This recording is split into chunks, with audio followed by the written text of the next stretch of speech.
मेरे प्रिय मित्रों, आइए 8 फरवरी 2021 भूमंज ज्योतिष पाठशाला बीजेपी स्वाध्याय प्रातः स्वाध्याय वेला दिवस 110 धन 39वें दिवस में, संस्कृत साहित्य के 7वें दिवस में, ज्योतिष पाठ के 39वें दिवस में आइए प्रवेश करें। सूर्योदय सर्वप्रथम 6:57 में, अस्त होगा 17:56 में। कल 55 था तो आज 56, 1 मिनट बाद में दिन पड़ रहे, इसका मतलब 24 मिनट का समय हो चुका है। अभिवादन करें। 1 घंटा 24 मिनट, 1.5 घंटे के करीब होने वाला है। 1:24 हो चुके हैं। अभिवादन। दैनिक कार्यक्रम के अंतर्गत आने वाला सर्वप्रथम मुख्य कार्य, कर्तव्य करने योग्य काम, प्रातः स्वाध्याय वेला में आइए प्रवेश करें। जानते हैं पाठशाला के 2 भाग। पहले भाग को हम पाठ्यचर्या प्रश्नोत्तर चर्चा करिकुलम, दूसरे भाग को पाठ्यक्रम पाठ्य चर्चा सिलेबस हम कहते हैं। पाठशाला के भाग 2 पर पहले चर्चा, भाग 1 पर बाद में चर्चा करेंगे। उससे पहले महत्वपूर्ण जानकारी, उसके बाद हम पाठशाला के भाग 2 में प्रवेश करेंगे।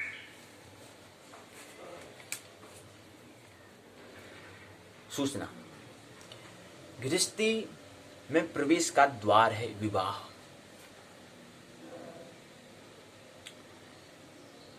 हिंदू, जो कि सिंधु शब्द से मिलकर बना हुआ है, हिंदू धर्मशास्त्र में वर्णित 4 आश्रम, 4 वर्ण 4 आश्रम। हमने कहा कि जीवन के भी और व्यक्ति के भी 4 विभाजन किए ऋषि मनीषियों ने। 4 ही क्यों किए? 5, 6, 7, 10, 12 और क्यों नहीं? 4 ही क्यों किया? और 4 ही दोनों का, आश्रम भी 4 और वर्ण भी 4। क्या कारण है 4? 3 क्यों नहीं करा, 2 क्यों नहीं करा, एक से काम क्यों चल गया? ये विभाजन करने की आवश्यकता है क्या? वर्ण और आश्रम में क्या, उसकी क्या वैज्ञानिकता, इस बारे में ख्याल। तो उसी के अंतर्गत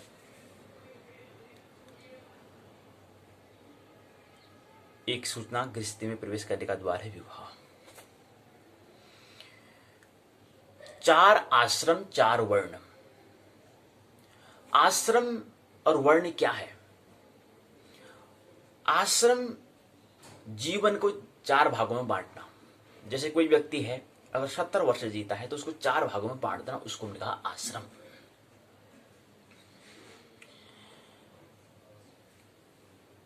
सत्तर को 4 भागों में बांट देना। फिर उसके अलग अलग हमने नाम दिया। पहले ब्रह्मचर्य, दूसरा गृहस्थ, तीसरा वानप्रस्थ, चौथा संन्यास।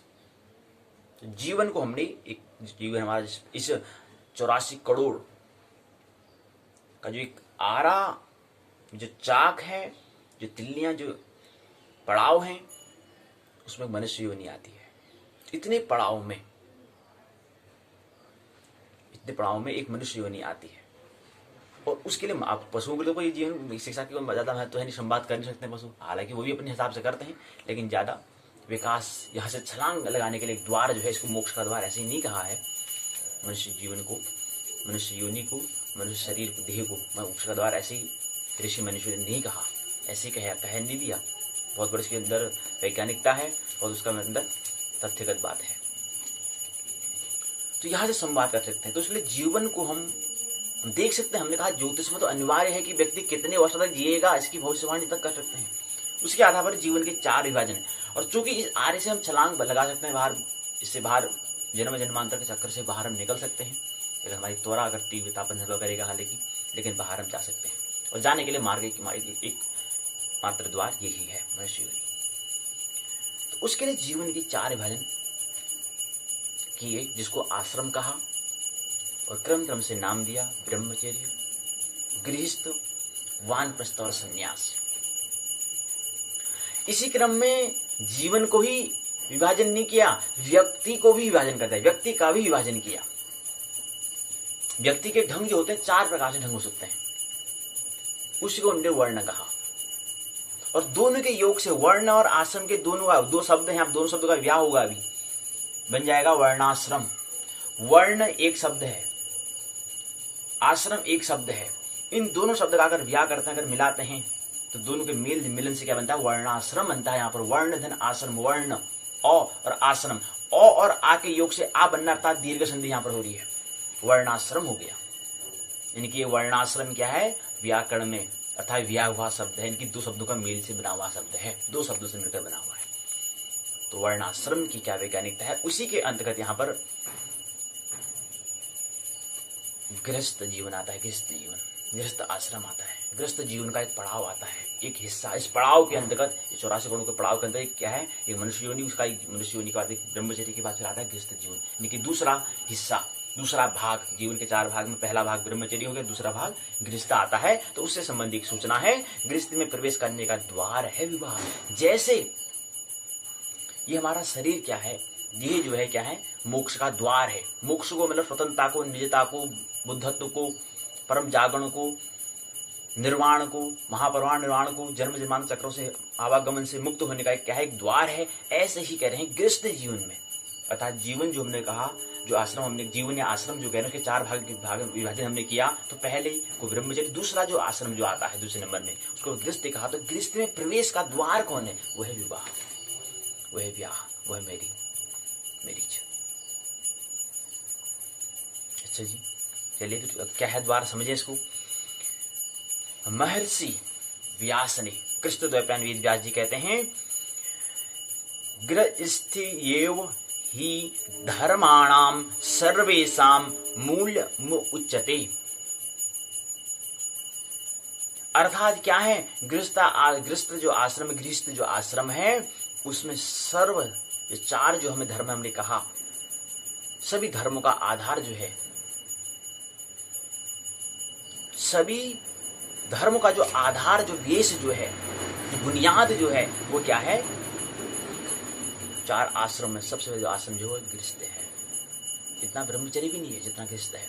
फिर गृहस्थ से ही आगे क्या आकर नई पीढ़ी का जन्म होगा, और उसका ही आगे फिर इसका ब्रह्मचर्य, फिर गृहस्थ, फिर वानप्रस्थ, फिर संन्यास बनेगा। तो इसलिए आधार इसका बुनियाद क्यों कहा, इसलिए कहा क्योंकि यहाँ से फिर नई पीढ़ी आएगी तो उसका फिर चलेगा ब्रह्मचर्य, फिर उसका आश्रम, फिर गृहस्थ चलेगा, फिर उसका आश्रम, वानप्रस्थ, फिर उसका संन्यास चलेगा। इसलिए इसको इसका बुनियाद, इसलिए इसको आधार कहा। हिंदू धर्म संस्कृति में 4 आश्रम के बारे में हम जानते हैं। 4 आश्रम होते हैं। पहले को हम ब्रह्मचर्य कहते हैं। ब्रह्म मन होता है, क्या होता है ब्रह्मचर्य मन होता है ढंग, मतलब चर्या, ब्रह्मचर्या। दिनचर्या हम कहते हैं, दिन में जो हम काम करें, वो काम करने के लिए हम एक शेड्यूल बनाते हैं, सूची बनाते हैं, उसको हम कहते हैं दिनचर्या, डेली रूटीन उसको हम कहते हैं।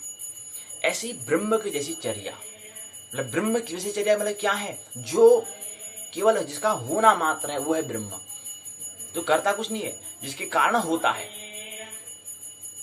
जिसका स्वभाव दृष्टा होना है, जिसका स्वभाव साक्षी होना है, जिसका स्वभाव विटनेस है, उसके कारण हो रहा है, उसको हमने ब्रह्म कहा, या आत्मा कहे, या परमात्मा कहे, तो कुछ भी नाम दे सकते हैं। उसके कारण क्या हो रहा है, हम बोल पा रहे हैं, उसके कारण हम चल पा रहे हैं, उसके कारण पृथ्वी घूम पा रही है, ये सब हो पा रहा है, तो उसको हमने ब्रह्म कहा। जो हो रहा है, जिसके कारण हो रहा है, उसका नाम हमने ब्रह्म कहा। तो ब्रह्म ऐसा जो हो रहा है, जिसके की कृपा से, जिसकी अनुकंपा से ये सब हो रहा है, उसका जैसा आचरण होना, उसके जैसे ढंग में रहना, उसको हमने ब्रह्मचर्य कहा, उसको हमने पहला आश्रम कहा जीवन का। अब हमने कहा कि आश्रम 4 हैं, तो हमने कहा कि आश्रम अर्थात जीवन के हमने विभाजन कहा, तो उसको ब्रह्मचर्य, गृहस्थ, वानप्रस्थ, संन्यास का। ऐसे वर्ण हमने कहा, वर्ण मतलब जिसके व्यक्ति के विभाजन 4 हो सकते हैं, उसको हमने कहा क्रम से ब्राह्मण, क्षत्रिय, वैश्य और शूद्र हमने कहा। तो व्यक्ति के भी विभाजन हो सकते हैं। व्यक्ति के अंदर या तो ब्राह्मण तत्व को लेकर आया हुआ होगा, प्रधान होगा, हालांकि सभी उसमें संयुक्त तो होगा, लेकिन प्रधान जो कि हम बात कर रहे हैं, तो प्रधान क्या होगा, उसका ब्राह्मण तत्व होगा। चिंतन मनन करना होगा, दिन काम हो, चिंतन में पढ़ाई करने से बोर का भी नहीं होता होगा, तो उसका स्वभाव वो है ब्राह्मण। या हो सकता है क्षत्रिय, हो सकता है कि उसको पराक्रम पर, वीर पर। पहला जो हमारा हमने कहा कि जो ब्राह्मण है वो ज्ञान बल पर, क्षत्रिय जो है बाहुबल पर, वैश्य उदर बल, और शूद्र जो है चरण बल, शिवा बल। ये हमने 4 बल हमने कहा। तो ये 4 हमने कहा व्यक्ति के विभाजन, या तो वो हो सकता है ब्राह्मण तो होगा, या उसका हो सकता है क्षत्रिय होगा, या उसका वैश्य होगा, या शूद्र होगा। 4 विभाजन उसके होंगे। बाकी से कोई भी रोजगार, कोई भी कार्य हो, कोई भी कर्तव्य हो, 4 के अंतर्गत ही आ जाते हैं। या तो ब्राह्मण के अंदर आएगा, या उसके अंदर आएगा, या उसके अंदर आएगा, या उसके अंदर आएगा। तो किसी भी का उस हुनर या स्किल जो है वो क्या होता है, या तो ब्राह्मण तत्व होगा, या क्षत्रिय होगा, या वैश्य होगा, शूद्र होगा। तो ऐसा यहाँ पर 4 विभाजन ऋषि मनीषियों ने करा। ऐसे महर्षि वेदव्यास कृष्णद्वैपायन वेदव्यास जी कहते हैं कि क्या है, गृहस्थयो ही धर्माणाम सर्वेषां मूल उच्यते। गृहस्थ आश्रम क्या है, सब धर्मों का आधार है और धर्म भी है। और धर्म व्यक्तिगत चीज होती है। धर्म मतलब कोई व्यक्ति गया, धर्म का मतलब क्या, हमने कहा मन का स्वास्थ्य, मन का जब मन जब स्वस्थ हो जाता है, उसके बाद जिस व्यक्ति को अपना सबका व्यक्ति धर्म क्या है, व्यक्तिगत चीज होती है, तो उसके जैसे अपने अनुकूल जो अपना आनंद मोह से जीवन जी रहा है, और लेकिन क्या है, होशपूर्वक उसका मन स्वस्थ है, उसके बाद जो अपना उसको लगता है जिस हिसाब से चल रहा है, उसको हम धर्म कहते हैं। मतलब समझ बात नहीं आई तो बात समझ लो। कहने का मतलब है, जैसे हम कहते हैं हिंदू धर्म है, जैन धर्म है, बुद्ध धर्म है, कृष्ण है, नानक है, ये तरह तरह के धर्म हम कह रहे हैं। जितने व्यक्ति उतने धर्म हो सकते हैं, क्योंकि प्रत्येक व्यक्ति अनूठा होता है, इंडिविजुअल होता है प्रत्येक व्यक्ति, इसलिए धर्म व्यक्तिगत चीज होती है। धर्म व्यक्तिगत चीज होती है। आप बुद्ध जैन में हम कहते हैं कि बुद्ध ने जिस मार्ग से परमात्मा को प्राप्त किया, उसके मार्ग को हम बुद्ध कहते हैं। ऋषि मनुष्य ने जिस मार्ग से प्राप्त किया, उसको हम हिंदू कहते हैं। महावीर के मार्ग से, महावीर ने जिस परमात्मा को जिस मार्ग से प्राप्त किया, उसको महावीर के मार्ग से कहते हैं जैन। नानक ने जिस मार्ग से प्राप्त किया, उसको हम कहते हैं, तो इसको हमने धर्म कहा। धर्म तो व्यक्ति, जितने व्यक्ति उतने धर्म हो सकते हैं। प्रत्येक व्यक्ति अपने अपनी मार्ग से चल सकता है। ठीक है। मन धर्म का मतलब मन जब स्वस्थ हो जाता है, मन का जब उपचार हो जाता है, उसके बाद जो काम करता है, वो काम ही क्या है, धर्म कहलाता है। तो सभी धर्म का आधार अब थोड़ा हिंदू ये है कि इसमें हिंदू में थोड़ा ऋषि मनुष्य ने केंद्र को पकड़ने का प्रयास किया है, ब्रह्म को पकड़ने का प्रयास किया है। शुरुआत मतलब अंतस यात्रा हमने की है, इसलिए तो कहते हैं कि हिंदू धर्म क्या है, अन्य धर्म के अपेक्षा कुछ गहन बातें, कुछ केंद्र की बातें ज्यादा होती है, ब्रह्म अध्यात्म की ज्यादा बातें होती है। इसलिए कहते हैं कि सभी धर्मों में क्या है, सभी धर्मों का आधार जो है, अन्य आधार में, अन्य आश्रम, अन्य धर्मों में कहा नहीं कहा, लेकिन हिंदू धर्म में भी कहा गया है कि जीवन के 4 विभाजन, जीवन इसको आश्रम कहा, और व्यक्ति के भी 4 विभाजन। तो हिंदू धर्म संस्कृति में 4 आश्रम के बारे में, ब्रह्मचर्य, गृहस्थ, वानप्रस्थ, संन्यास। तो ब्रह्मचर्य हमने क्या कहा, ब्रह्मचर्य कि ब्रह्म जैसी चर्या होना, ब्रह्म जैसे ढंग होना। ब्रह्म मतलब जो जिसके केवल मौजूदगी होती है, जिसमें केवल हम ध्यान में उसको केवल एक साथ हो सकते हैं, बस कुछ भी करना नहीं होता, वो ऐसी स्थिति है। क्योंकि उसके बिना, उसके की अनुकंपा से ही और काम हो रहा है। तो ध्यान का मतलब होता है कि ध्यान का मतलब ब्रह्म से एक हो जाना, ब्रह्म में लीन हो जाना, ब्रह्म में एक साथ हो जाना, ब्रह्म के साथ मिल जाना। ब्रह्म का मतलब स्वभाव क्या है, अप्रगट है। वो प्रगट जो है वो तो हम संसार हो जाएगा, दुनिया हो जाएगी, अध्यावरण हो जाएगा, विज्ञान हो जाएगा, शास्त्र हो जाएंगे। तो वो तो नहीं है, वो तो प्रकृति हो जाएगा। कहने का मतलब तो प्रकृति हो जाएगा, लेकिन मूल अर्थात जो मूल है उसको हम ब्रह्म कहते हैं। तो पहले हमने आश्रम को पहला आश्रम कहा ब्रह्मचर्य, ब्रह्म जैसा ढंग। तो पहले का जब व्यक्ति जो नई पीढ़ी जन्म लेगा, अब यहाँ पर कृष्णद्वैपायन वेदव्यास क्यों कह रहे हैं कि सभी 4 धर्मों में सबसे ज्यादा 4 जो आश्रम है उसमें सबसे श्रेष्ठ आश्रम गृहस्थाश्रम क्यों है? क्यों है गृहस्थ आश्रम? इसलिए क्योंकि गृहस्थ से आगे फिर क्या होगा, नई जो पीढ़ी आएगी उसके लिए फिर क्या होगा, प्रारंभ होगा, उसके लिए ब्रह्मचर्य, गृहस्थ, वानप्रस्थ, संन्यास। वो जो नया पीढ़ी आएगी, जो न्यू पीढ़ी आएगी, न्यू जनरेशन आएगी, उसके लिए तो प्रारंभ वहां से होगा, उसके लिए प्रारंभ वहां से। ब्रह्मचर्य जब जन्म ले लिया उसका ब्रह्मचर्य मतलब ब्रह्म जैसे ढंग में उसको जीना है, केवल भक्ति में, आनंद में, भजन कीर्तन में उसको जीना है। ऐसे आश्रम को भजन कीर्तन लेना है, एक समय बाद फिर चिंतन करना है, विज्ञान, धर्म, कला, काव्य, प्रेम, अनुभूति, ये सब हमें क्या करना है, ये पूरे जो अनुभव हमें क्या है पहले आश्रम में अर्थात ब्रह्मचर्य आश्रम में हमें प्राप्त कर लेनी चाहिए, उपलब्धि हमें प्राप्त हो जानी चाहिए। फिर दूसरी बात गृहस्थ आदत, जो हमने वहां पर जो पहले की क्या था, जो हमने अनुभव किया, अब उसका प्रैक्टिकल करना है, प्रयोगात्मक करना है गृहस्थ जीवन में, अर्थात ठीक दुनिया में, संसार में जो बना है, भोगना है, उसको उसमें रस्म डूबना है। क्या वहां पर जो ब्रह्मचर्य वाला जो मैंने वहां पर अनुभव लिया, वो अनुभव याद है कि वो ये यथार्थ है कि ये यथार्थ है, इसके लिए ठीक क्या कहा, जैसे ही ब्रह्मचर्य का तुरंत क्या कहा, गृहस्थ आश्रम में प्रवेश। तो उसका प्रैक्टिकली प्रयोगात्मक तो करना है ना। प्रयोगात्मक किससे होगा? इंद्रियों के द्वारा, 5 ज्ञान कर्म इंद्रियों के द्वारा, 5 इंद्रियों ज्ञानेंद्रिय, 5 कर्मेंद्रियों के द्वारा, इंद्रियों के द्वारा होगा। इनके द्वारा होगा तो प्रैक्टिकली प्रयोगात्मक करना है। ये बात आप देखने की अब वहां पर दोनों में क्या करना है, जांच पड़ताल करने की किस में ज्यादा आनंद है और कौन यथार्थ है, कौन मिथ्या है और कौन यथार्थ है, इसका हमें वहां पर मूल्यांकन करना है, परीक्षण करना है। कौन सा जीवन ढंग अच्छा था, कहां पर मैं ज्यादा उस महोत्सव में जी रहा था। उसके बाद तो गृहस्थ आश्रम, तीसरा वानप्रस्थ होता है कि अब रुख कर लेना हमें प्रस्थान, वन के लिए हमें प्रस्थान करने की तैयारी आता। मन का ऐसा रूप कि यहाँ से क्या है, धीरे धीरे यहाँ से जो हमने बनाया था उसमें धीरे धीरे क्या करना है, उसमें लगाव को, ममत्व को, ममता मोह जो माया जो हम कह रहे हैं उसका लगाव को धीरे धीरे क्या करना है, इसको वहां से हटाना है। उसके नाम तैयारी है। एकदम से हटेगा नहीं, मन एकदम से मानने वाला नहीं है। धीरे धीरे क्या कहा, ऐसा एक ऐसा पड़ाव, एक ऐसे जीवन का एक ऐसा समय बांटो जहाँ पे धीरे धीरे कह दो कि अब हमें क्या करना है, यहाँ से लगाव को, जो लगाव हो गया इस लगाव को धीरे धीरे लाना है।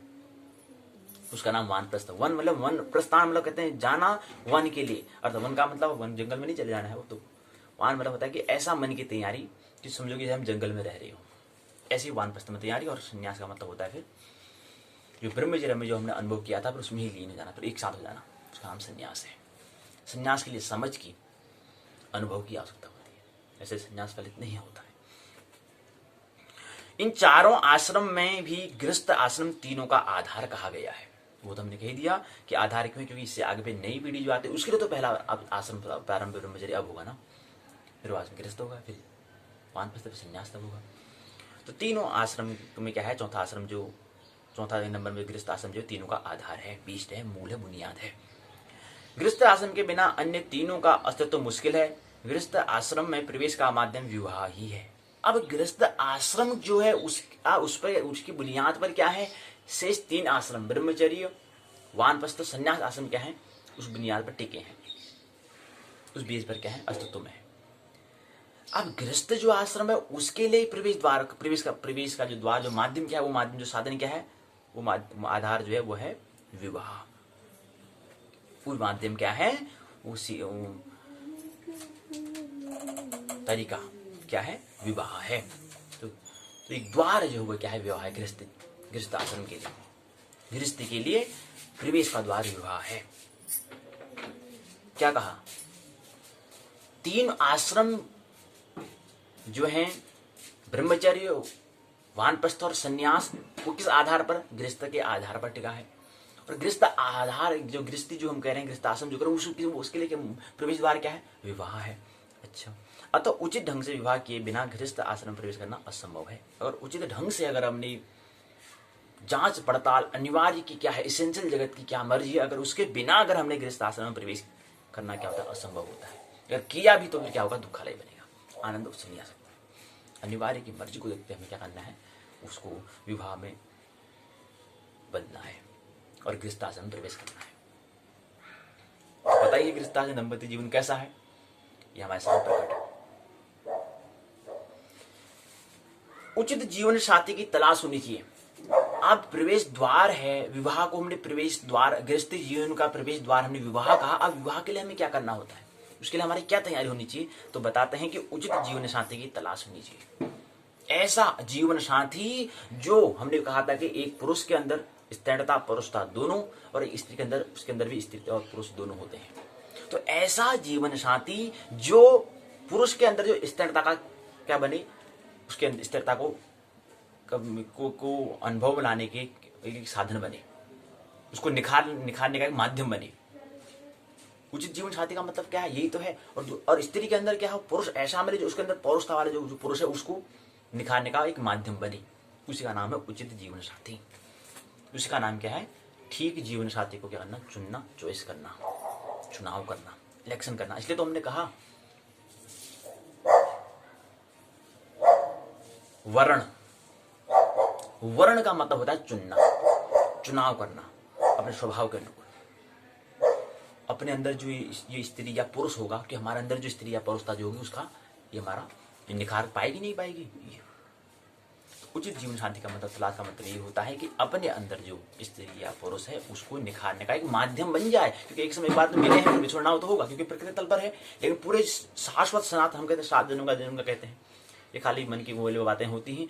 अभी कुछ समय बाद यहाँ पर हम कुछ समय का हमें यहाँ पर समय मिला है, एक इसके बाद फिर क्या है, अभी इससे पहले बिछुड़े थे, इससे पहले सब अलग अलग थे, कुछ समय यहाँ पर मिलन हो रहा है, उसके बाद फिर बिछड़न होगा। इसलिए जितना समय हमें मिलने का, मिलन का यहाँ पर हमारा साथ मिल रहा है, सत्संग का अवसर मिल रहा है, इसका क्यों ना अवसर हम फायदा उठा लें इस समय का, और अपने अंदर जो स्नेहता या पौरुषता उसका हम अपने आप को, जो हमारी अनुभूति उसको हम ख्याल में ले लें, कि इसको हम उपलब्धि कर लें। वो तो हो ही रहा है, मिलना हुआ तो बिछड़ना शुरू हो गया, ये ख्याल ले, मित्र बनाया तो शत्रु बनना शुरू हो गया, क्योंकि प्रकृति के दोनों क्या है, एक दूसरे, सुख दुख क्या है, एक सिक्के के 2 पहलू हैं, एक चीज के 2 छोर हैं। ये हुआ तो ये होना प्रारंभ हो जाएगा, जन्म हुआ तो मृत्यु होना शुरू होगी, जैसे ही जन्म हुआ वैसे ही मृत्यु होना शुरू हो जाती है। तो एक सिक्के के 2 पहलू, जन्म और मृत्यु दोनों। परिणाम कब पूर्ण होगा उसको हम कहते हैं, अच्छा ये परिणाम हो गया, तो विचार कर देखेंगे तो समझ आएगा, जिस दिन जन्म लिया उसी दिन मरना प्रारंभ हो जाता है। परिणाम कब होगा वो अलग बात है। क्या होता है, जीवन की जो हमारी ऊर्जा है, अगर 70 वर्ष की अगर बात करें तो जीवन की ऊर्जा पहले 35 तक जाती है, 35 के बाद धीरे धीरे 70 तक ऊर्जा फिर सुगड़ाती है। जैसे ब्रह्मांड पहले एक अंड में था, फटा, पूरे अस्तित्व में पहुंच गया, फिर सुगड़ेगा, उसको लय प्रलय हम कहते हैं। ऐसे हमारे जीवन ऊर्जा क्या है, पहले जन्म से लेकर धीरे धीरे फैलती है, और जैसे 35 वर्ष बाद हमारी ऊर्जा फिर सुगड़ने लग जाती है। और जैसे पूरे शरीर में हमारी पूरी ऊर्जा फैली है, उसको हम पंचम प्राण कहें, अपान, व्यान, उदान, समान, व्यान बोले, ये 5 जो पंच प्राण हैं, ये सब प्राण हमारे क्या है, शरीर के अंदर होता है। लेकिन धीरे धीरे हमारे शरीर से ऊर्जा इकट्ठा होती है। कभी आपने गौर किया होगा, जो बड़े जो प्रौढ़ बुजुर्ग लोग होते हैं उनको चलने में दिक्कतें आती है, हाथ पैर कांपते हैं, क्या मतलब है उसका, क्या सूचित करता है, क्या इंगित करता है? वो यही इंगित करता है कि ऊर्जा क्या है, सुकुंडी लग गई है। 35 वर्ष के बाद ऊर्जा धीरे धीरे क्या आती है, पहले फैलती है, धीरे धीरे क्या करना, सुकुड़ना प्रारंभ कर देती है ऊर्जा। और उसके बाद हमारे शरीर में जहां पर हमारा ताकत, अगर ऊर्जा सुकुड़ गई तो वहां पर हमारा शरीर काम करने वाला नहीं है। शरीर क्या है, एक साधन है, देह क्या एक साधन है। तो ऐसे ही गृहस्थ जीवन में हम प्रवेश कर रहे, तो देह ने तो जाना है, इसका तो समय है, जिस दिन जन्म लिया उस दिन इसकी मृत्यु होनी प्रारंभ होगी, तो जाना है। लेकिन जितने समय तक हमें यहाँ पर सत्संग का अवसर मिला है, क्यों नहीं इसे अपने अंदर जो अपनी उपलब्धि जो नहीं जन्म मृत्यु के जो परे है उसको प्राप्त कर ले।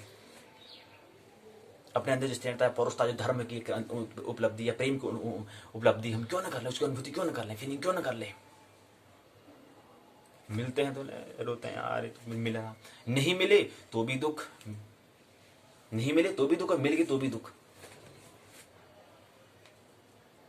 तो जितना समय का यहाँ पर अवसर मिल रहा है उसमें सत्संग करें, अपने अंदर स्टैंडता या पौरुषता का, अपनी पौरुषता को निखारें। धर्म को समझने के लिए, काव्य को समझने के लिए प्रेम की अनुभूति, स्त्री की आवश्यकता, चिंतन मनन के लिए पौरुषता की, पुरुष की आवश्यकता होती है। इन 2 रूप का हमें ख्याल रखना चाहिए। और यह वर्णाश्रम की वैज्ञानिकता पर विशेष ख्याल, ब्रह्मचर्य, वानप्रस्थ, संन्यास, वानप्रस्थ और संन्यास, गृहस्थ, दूसरे नंबर में गृहस्थ। तो गृहस्थ जो है, तीनों का आश्रम का विन्यास है। तो उचित जीवन साथी की तलाश का मतलब यही है कि ऐसा जीवन साथी चुनना है जो अपने अंदर स्थिरता या पौरुषता का क्या करे, मेरे को निखारने का एक साधन बन जाए, बस। और जब इस तरह अपनी जो मेरी प्रतिभा है वो निखार आएगी, उस दिन अगर चले भी जाएगी कोई दिक्कत नहीं अब, क्योंकि एक दिन तो वो छोड़ना ही है। लेकिन मन से पहले तैयारी है, उसका नाम वानप्रस्थ है, उसका नाम ही वानप्रस्थ का है कि पहले तैयारी। अच्छा ठीक, एक दिन बिछड़ना होगा, मिले हैं तो बिछड़ना, जिस दिन मिले उसी दिन ख्याल कर लेना चाहिए। अंतर्दृष्टि का मतलब ये होता है कि ओर का छोर देखना, आर का पार देख लेना, कि जिस दिन मिले उस दिन बिछड़ भी जाएंगे, तो उस दिन फिर क्या होगा, लगाव, मन दुख नहीं होगा, और अपने कर्तव्य को हम आगे बढ़ते रहेंगे। तो उचित जीवन साथी का मतलब यही होता है। प्रत्येक स्त्री या पुरुष के जीवन में एक समय ऐसा आता है जब उसे अपने जीवन साथी की तलाश करनी होती है। एक ऐसा समय आता है, आयु का विचार करना हो, भावना की स्थिति के अनुसार करना हो, सदगृहस्थी के लिए उचित जीवन साथी की तलाश हमें होनी चाहिए। किसके लिए? आयु, विचार, भावना की स्थिति के अनुसार सदगृहस्थ के लिए उचित जीवन साथी की तलाश होनी चाहिए। सदगृहस्थ, गृहस्थी को भी हमने दुखालय बना लिया। अब जिसने ब्रह्मचर्य का अनुभव नहीं लिया तो वो दुखालय बनेगा। महत्वपूर्ण 7 वर्ष और उससे महत्वपूर्ण 25 वर्ष। 25 वर्ष हमने क्या किया, कुछ हमने अनुभूति अगर हमने कर ली तो कर ली, और 35 वर्ष के बाद फिर ऊर्जा धीरे धीरे सुकड़ने जाती है। 35 वर्ष के बाद फिर कोई व्यक्ति फिर कुछ भी नहीं कर सकता, फिर तो वही जिए जाएगा। पर हाँ, काम व्यवस्था, टाइम पास कहते हैं ना, क्या होता है यार, जी रहे हैं यार, अरे टाइम अरे कट रहे हैं यार, कट रहे दिन, अरे दिन काट रहे हैं। ये प्रश्न सवाल का जवाब होता है। क्या मतलब होता है? ये सवाल का जवाब होता है, काट रहे हैं, जिंदगी कट रही है यार। जैसे कि जिंदगी काटना ही एक बहुत बड़ी उपलब्धि हो। तो 35 वर्ष के बाद ऊर्जा क्या है, पूर्ण रह जाती है, और 70 वर्ष में क्या होता है, पूर्ण हो जाती है, और देह क्या होती है, जिसको मृत्यु हम कहते हैं, वो पूर्ण हो जाती है। मृत्यु घटना पूर्ण होने का नाम ही क्या है, मृत्यु कहते हैं, डेथ कहते हैं। वो हमें परिणाम में दिखाई देती है, क्योंकि आप शरीर में कुछ काम रहा नहीं, आप तो उसको करना पड़ेगा, संसार आगे करना पड़ेगा उसका अंत्येष्टि, तो भी संस्कार के अंदर आता है। उचित जीवन साथी की तलाश होनी चाहिए। विवाह 2। अब क्या है विवाह? विवाह क्या है? गृहस्थ आश्रम का द्वार है, और जो गृहस्थ आश्रम है वो 3 आश्रमों का बुनियाद है, बेस है, आधारभूत शिला है, आधारभूत आधार है। ब्रह्मचर्य का, वानप्रस्थ का और संन्यास का। अब विवाह में होता क्या है? मस्ती करके आते हैं भाई, रसमलाई, दही, पूड़ी, चावल भात खा के आ जाते हैं, डकार लेके आ जाते हैं, बस यही है विवाह। बस विवाह का मतलब क्या है? विवाह का मतलब होता है 2 आत्माओं का, 2 नाभियों का, 2 हृदयों का, 2 मस्तिष्कों का के विकास का माध्यम होता है विवाह। जब विवाह होगा, विवाह होने से क्या होगा, 2 आत्माओं का मिलन होता है। अब मिल पाते नहीं मिल पाते वो अलग बात है। दो देह का अगर आपस में मिले हैं तब भी आत्मा में क्या है, अंतराल हो सकता है। अगर 2 शरीर अगर आपस में मिले हैं, स्त्री पुरुष का 2 शरीर आपस में मिला है, कोई जरूरी नहीं कि आत्मा ही मिला हो, या मन भी मिला हो, या हृदय भी मिला हो, कोई अनिवार्यता नहीं है। प्रेम की अनुभूति नहीं हो तो हृदय भी नहीं मिला होगा, हाँ शरीर मिला जरूर होगा, देह हमें दिख रहा होगा, हाँ बिल्कुल है यार, हाँ बिल्कुल यार, बड़ी आनंद है, बड़ी पकड़े रखे हैं, बड़ा यार, बड़ा इनका प्रेम उपलब्ध है, लेकिन कोई अनिवार्यता नहीं है। जब तक कि प्रेम की अनुभूति नहीं हो सकता है कि इनका मन, कोई अनिवार्यता नहीं। मन भी क्या हो, मस्तिष्क से भी मिल रहा हो, कोई अनिवार्यता नहीं है।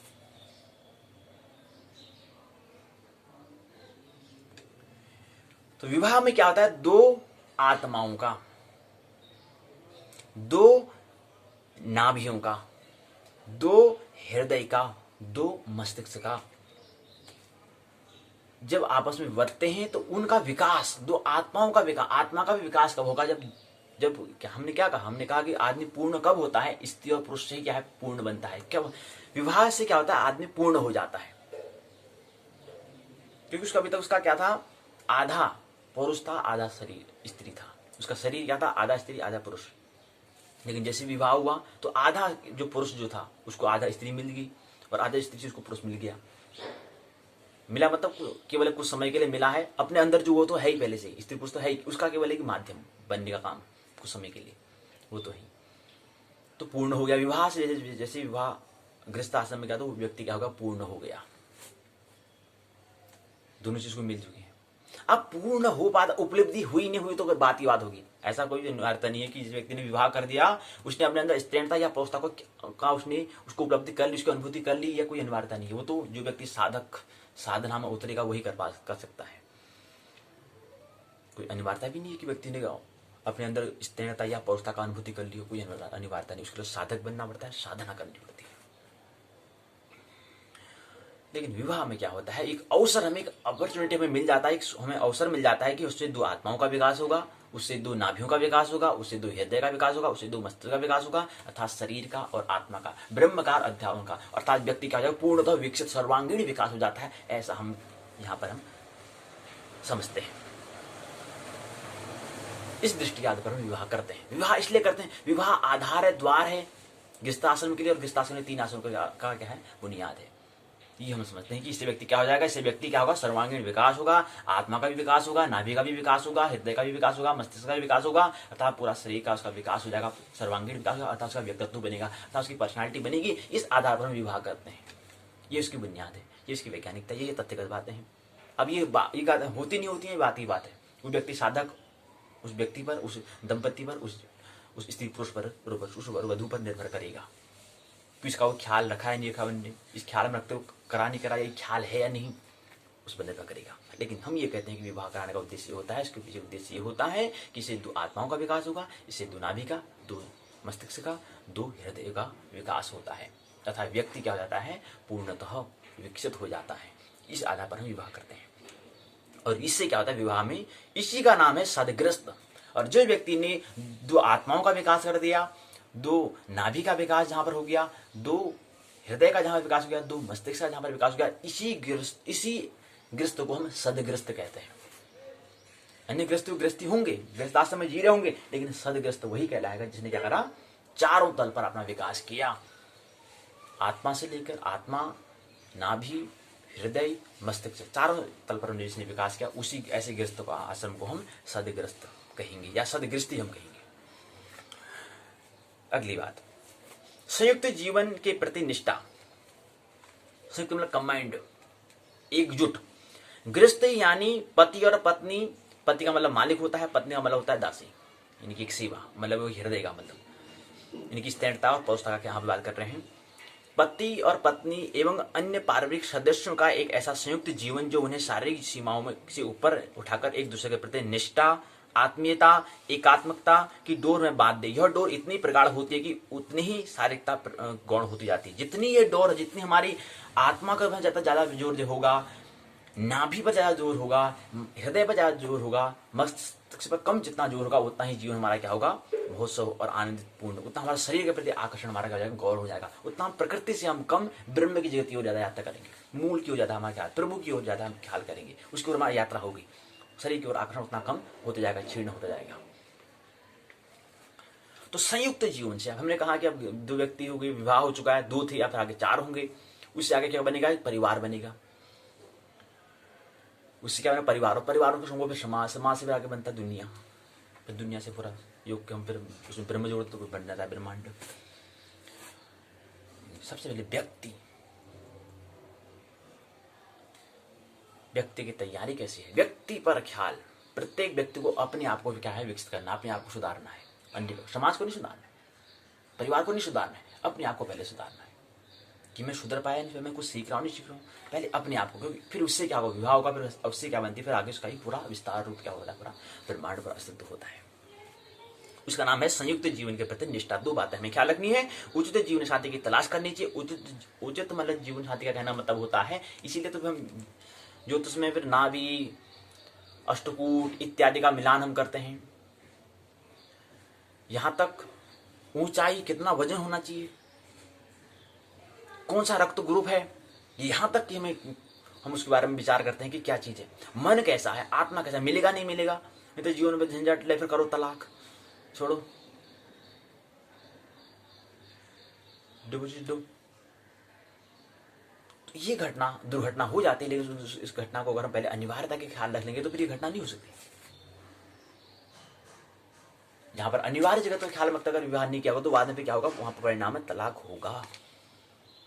उसमें शरीर का आकर्षण था, शरीर से आगे हमारे ध्यान था नहीं, तो उसमें तलाक होना ही होना जी। और हम विवाह जो करा रहे उसका मतलब क्या करते हैं, हम कहते हैं कि तो आत्मा का, नाभि का, मस्तिष्क से हृदय का, ये चीज का विकास होगा, लेकिन कहाँ होता है, 1 महीने 2 महीने नहीं हुआ कि तलाक, या 1-2 साल में हो जाता है। ये दुर्घटना क्यों होती है, कौन विचार करेगा इसमें।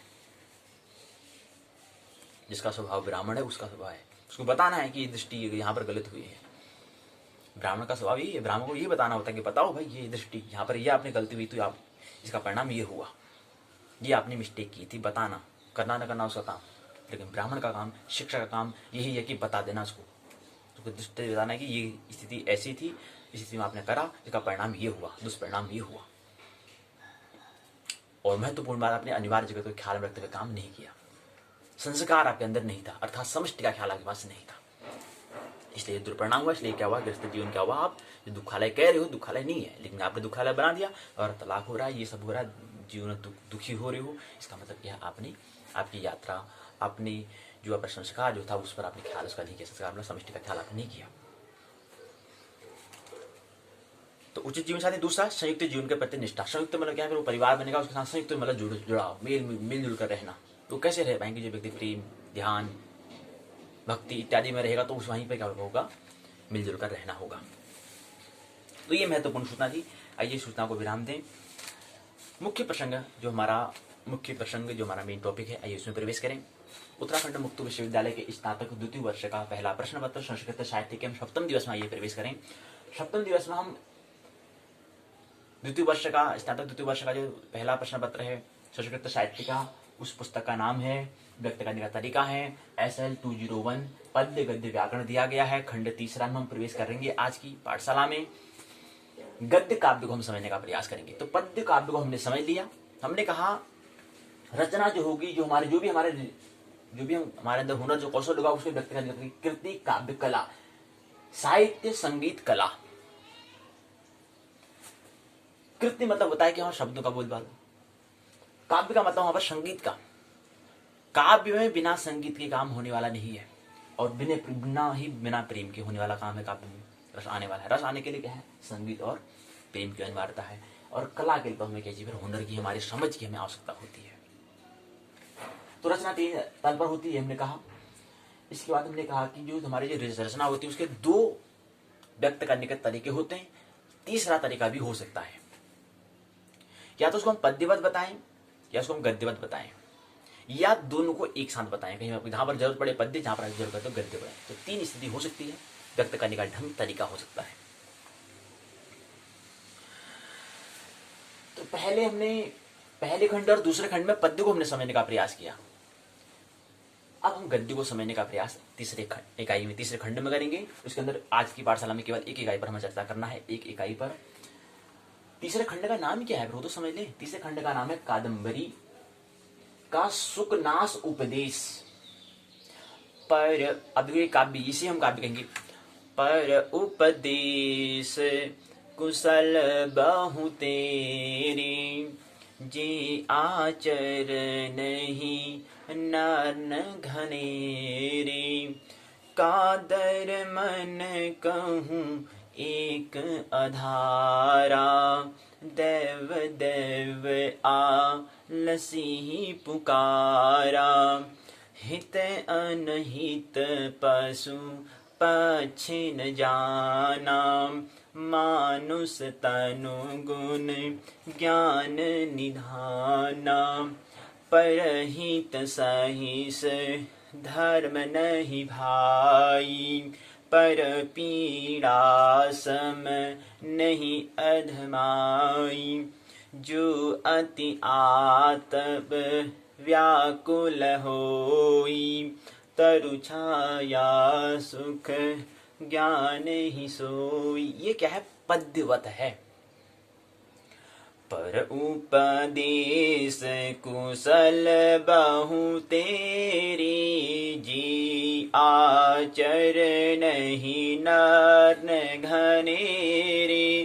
कादर मन कहूँ एक अधारा, देव देव आलसी पुकारा।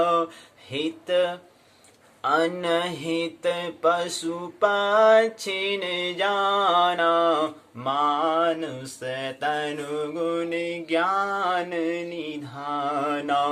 परहित सहिस धर्म नहीं भाई, पर पीड़ा सम नहीं अधमाई। जो अति आतप व्याकुल, तरु छाया सुख ज्ञान ही सोई। हित अनहित, पर उपदेश कुशल बहु तेरी। दूसरों को उपदेश देने वाले बहुत होते हैं जी। पर मतलब दूसरों को, पर उपदेश कुशल, कुशल मतलब बना है कौशल से, स्किल से। पर उपदेश कुशल बहु तेरी, जी आचर नहीं नर्न घनेरी। दो बातें होती, पर उपदेश, दूसरों को उपदेश देना एक आम बात होती है। पर उपदेश मतलब देना, सलाह देना, एडवाइस देना। पर उपदेश कुशल बहु तेरी, जे आचरण ही नर न घनेरे। जे आचरण नहीं नर न घनेरे। अगर उसको उसने पर की जगह अगर स्व करे तो उसका कल्याण हो गया, तो अंतस यात्रा होगी। लेकिन अगर वही क्या, अगर भाई यात्रा अगर पर मतलब दूसरों को और देखे, अपने आचरण में न लाए, दूसरों के लिए बताने का ही प्रयास करे, तो वह क्या हो जाता है, वही भाई दृष्टि, वही भाई दृष्टि, उसी को हम कहते हैं संसार, दुनिया। पर उपदेश कुशल बहु तेरे, इसलिए महत्वपूर्ण होता है पहले अध्यात्म, पहले मूल केंद्र, पहले अपने अंदर हुनर कौशल को निखारना, पहले स्वयात्रा। पर उपदेश, अगर उपदेश देना तो पहले अपने आप को, पर को नहीं, पहले स्व को। पर स्व उपदेश कुशल बहु तेरे, तो पहले अपने आप को, स्व को उपदेश देना है, पहले अपने आप में परिवर्तन करना है, पहले अपने आप में चेंजेस करना है। जब अपनी प्रतिभा को हम निखार पाए, जब निखार दिया, जब निकाल दिया बाहर पूरा, उसको हमने रख दिया, आप क्या करना है, उपदेश देना है। तो पर उपदेश कुशल बहु तेरे, जी आचरणी नर न घनेरे। पर उपदेश कुशल बहु तेरे, कादर मन को एक अधारा, देव देवाल से ही पुकारा, हित अनहित पश्चिम जाना। ये जो काव्य गोस्वामी तुलसीदास जी ने बताया, ये क्या है, पद्यवत है। जो बताने का प्रयास कर रहे हो, किसमें बता रहे हैं, पद्यवत बता रहे हैं, गद्यवत नहीं। तो क्या है इसमें, अब इसको ही समझे। पर उपदेश, एक ही चौपाई को लो, कोई ज्यादा नहीं बाकी चौपाई को पढ़ने की, एक ही चौपाई को, उसका मर्म को समझो। जब तक वो मर्म समझ में आए, आगे बढ़ना नहीं है। पर उपदेश कुशल बहु तेरी, जिया चर नहीं नर घनेरी, कादर मन कहूँ एक अधारा, देव देव आलसी पुकारा। क्या छंद, अब इसमें कौन सा छंद है, कौन सा, अब पद्य में क्या होता है, ये ध्यान रखना कौन सा छंद है। अभी मैंने कल तक हमने पढ़ रहे थे पद्य में, क्या देख रहे थे, पद्य में यही तो देख रहे थे हम कि एक श्लोक होता है, इसमें पद्य होता है, अन्वय अर्थ मूल व्याख्या होती है, व्याकरण होता है, कौन सा छंद है, कौन सा अलंकार है। ये क्या है, काव्य है। श्री रामचरितमानस से रामायण क्या है, रामायण महाकाव्य है। आएगा प्रसंग भी इसका, हम करेंगे। तो काव्य है ये, तो कौन सा छंद आवेगी। अगर इसी बात को हम अगर उसको भाषण के माध्यम से, अगर उसको प्रवचन के माध्यम से बताएं, तो वो दूसरा तरह वो गद्य बन जाएगा। लेकिन ये क्या है, पद्य है। पर उपदेश कुशल बहु तेरी, जी आचर नहीं नर घनेरी, कादर मन कहूँ एक अधारा, देव देव आलसी पुकारा। देव देव आलसी ही पुकारा। देव देव आलसी में जो आलस्यवान होता है, जो जीवन में अपना आके परमात्मा में व्यतीत होता है, वो कहता है कि मेरा भाग्य ही ऐसा है, तो मेरा भाग्य ऐसा, मैं तो ऐसे ही लिखा है, मैं तो ऐसे में तो कुछ कर ही नहीं सकता हूं,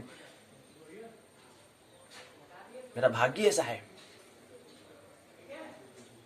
कादर मन कहूं एक अधारा, देव देव आलस ही पुकारा, हित अनहित पशु पश्चिम जाना, मानस तन गुण ज्ञान निदान। हित और अनहित, अच्छाई और बुराई का तो ज्ञान पशु को भी है। हित अनहित पशु पश्चिम जाना, मानुष तनुगुण ज्ञान निदाना। मानु मनुष्य तो पशु से आगे की यात्रा, जो हम 84 करोड़ के पड़ाव जो हम कह रहे हैं, उसके आगे यात्रा होती है। उसके बाद तो गौ होता है, गौ के बाद आता है मनुष्य जीवन। वो तो क्या है, मानस तन तो ज्ञान निधाना, ज्ञान का निधाना है, पर भंडार पड़ा उसकी बात तो। लेकिन हित अनित तो पशु भी समझता है। साहित्य संगीत कला विहीन, साक्षात पशुपुच्छ विषाणहीन, खादन्नपि जीवमान, तद्भाग देहं परम पशुनाम। पशु का मतलब होता है, पशु जो शब्द है पशु में होता है पास में बधा हुआ जो हो। कोई अनिवार्यता नहीं है, जो व्यक्ति है मनुष्य लग रहा हो शरीर से, हाँ इंसान है, कोई अनिवार्यता नहीं कि वो ही इंसानी हो, इंसानियत का गुण ही आचरण में ला रहा हो, कोई अनिवार्यता नहीं है। हो सकता है पशुवत, हो सकता है बधा हुआ। पशु का मतलब होता है बधा हुआ होना। अब हो सकता है संसार में बधा हो, तो भी वो पशु कहलाएगा। हाँ, ये होगा कि इसके अंदर क्या होगा, सींग हमें नहीं दिखाई दे रहा होगा, देह में क्या होगा, सींग। साहित्य संगीत, साहित्य और संगीत यहाँ पर नहीं, वो भी यहाँ पर सूत्र में साहित्य संगीत कला विहीन साक्षात पशुपुच्छ विषाणहीन। साहित्य संगीत और कला जहाँ पर नहीं है, वही कृति काव्य और कला जहाँ पर नहीं है, साहित्य संगीत कला विहीन, साक्ष विहीन मतलब रहित जो है, उसे है ही नहीं जिसके अंदर, जो निखार ही नहीं पाया। साहित्य संगीत कला विहीन साक्षात क्या है, साक्षात मतलब विटनेस, गवाह है।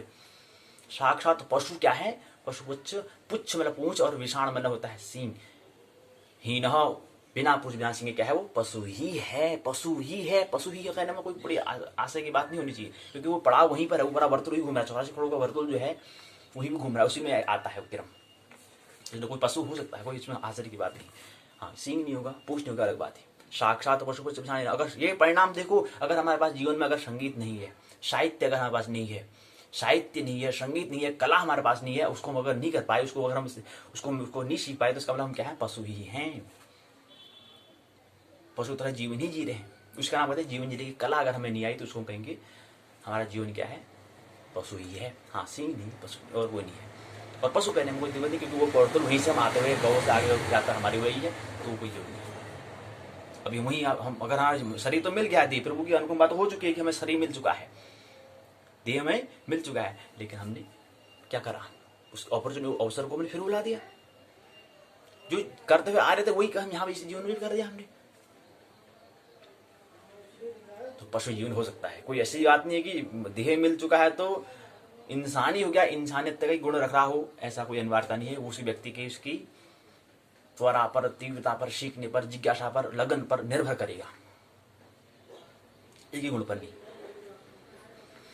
तो साहित्य संगीत कला भी न साक्षात पशुपच्छ विषाणी न तृणम न खादन्य भी जीव मान तदभाग रेहम परम पशु नाम।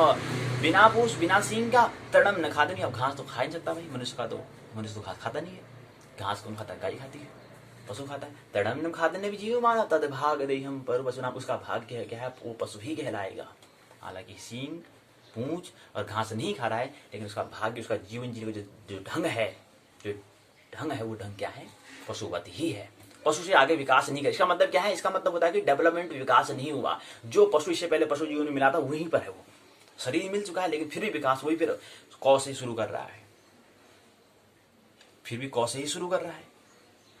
इसका मतलब विकास, इसका मतलब डेवलपमेंट अपने आपको विकसित नहीं कर रहा है। विकसित मतलब होता है परिवर्तन, यहाँ पे चेंजेस नहीं ला रहा है, सीख नहीं रहा था, लर्निंग नहीं कर पा रहा है। इससे तो उसका आचरण क्या है, उसके अंदर साहित्य नहीं है, उसके अंदर कला नहीं है, अर्थात जीवन परिणाम क्या, उत्सव नहीं बनना है, आनंद नहीं रहा है, मस्त नहीं रह पा रहा है। इसका मतलब ये परिणाम से हम हिसाब कहाँ से लगाएंगे, परिणाम से लगाएंगे, रिजल्ट से लगाएंगे। जिस व्यक्ति, कोई व्यक्ति होता है विद्यालय में परीक्षा देता है, उसका परिणाम से हम करते हैं, उसका हम मूल्यांकन करते हैं, परिणाम से करते हैं। इसका जो अंक है, अच्छा इसका अंक इतने आए, अच्छा परसेंटेज 90 आई है, इसका मतलब उसने क्या करा, पढ़ाई करी थी।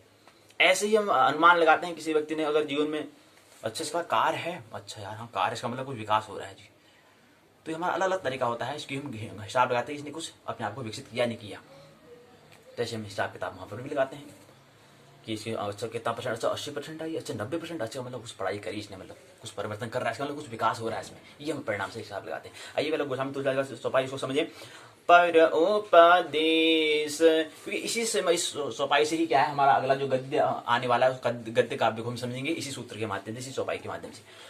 पर उपदेश कुशल बहु तेरे, जे आचर नहीं नर न घनेरे, कादर मन कहूँ एक अधारा, देव देव आलसी ही पुकारा। गोस्वामी तुलसीदास ने जो बात बताई है, अगर कोई व्यक्ति जागरूक होकर समझने का प्रयास करेगा तो चौपाई से ही इसको समझने का हम प्रयास करेंगे, तो चौपाई को जैसे उच्चारण करेंगे उसी बात हमें समझ में आ जाएगी। उसकी व्याख्या करने की अनिवार्यता नहीं, क्योंकि हिंदी में बताया गया है। हाँ, रामायण को थोड़ा बताने के जो वाल्मीकि ने लिखी है उसको थोड़ा बताने के लिए हमें थोड़ा हिंदी की आवश्यकता होगी, क्योंकि संस्कृत भाषा में और संस्कृत और हिंदी में थोड़ा बुनियादी फर्क पड़ चुका है, क्योंकि उसको बहुत काफ़ी अंतराल हो चुका है, और हमारी भाषा अभी हिंदी है, तो उसमें हम समझने में दिक्कत होती है। लेकिन जो गोस्वामी तुलसीदास जी ने इसको रूपांतरण किया, उसको समझने में कोई दिक्कतें नहीं होती है। क्या कह रहे हैं, पर उपदी, पर हो गया दूसरा, उपदेश मन हो गया सलाह देना, एडवाइस देना, सलाह बताना, दिशा निर्देश देना। पर उपदेश कुशल बहु तेरे, जे आचर नहीं नर न घनेरे, कादर मन कहूँ एक अधारा, दैव दैव आलसी ही पुकारा। अब इसको अर्थ को समझाने के लिए किसी व्यक्ति को अगर ये बात समझानी है, अगर बात हमें समझ में आ चुकी है, उसको दूसरों को समझाने के लिए क्या करना पड़ेगा, बताना। पर का मतलब होता है दूसरों पर उपदेश मतलब सलाह होता है। तो प्रत्येक एक एक शब्द का उसका मतलब हमें पता होना चाहिए, अर्थ पता होना चाहिए। पर उपदेश को आगे बढ़ने वाले है नहीं, बढ़ने देंगे नहीं। पर उपदेश, क्योंकि हम यहाँ से पद्य का आपको यहाँ पर आप पाठशाला विराम दे रहे हैं, तो गद्य की ओर हम प्रवेश करें, इसलिए पद्य का वहाँ पर ले लें, फिर गद्य में प्रवेश करेंगे। पहले पद्य को हम, क्योंकि हमने 2 खंडों में समझा पद्य को, तो आज पद्य को साथ समझ लें ताकि फिर गद्य को हम समझ में आए हमें।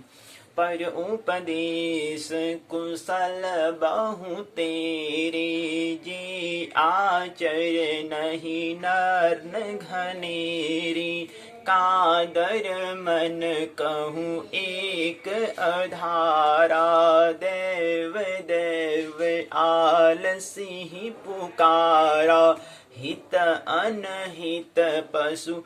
समझो, उच्चारण करो, आप भी करो उच्चारण, और समझो जहां पर समझ में नहीं आ रही बोलते रहो, बार बार उच्चारण करो, बार बार उच्चारण करो, ताकि अगली बार समझ में आ जाए, फिर आगे इसको विराम दे, आगे बढ़े यात्रा करें। जब तक बात समझ में आगे बढ़ना नहीं है।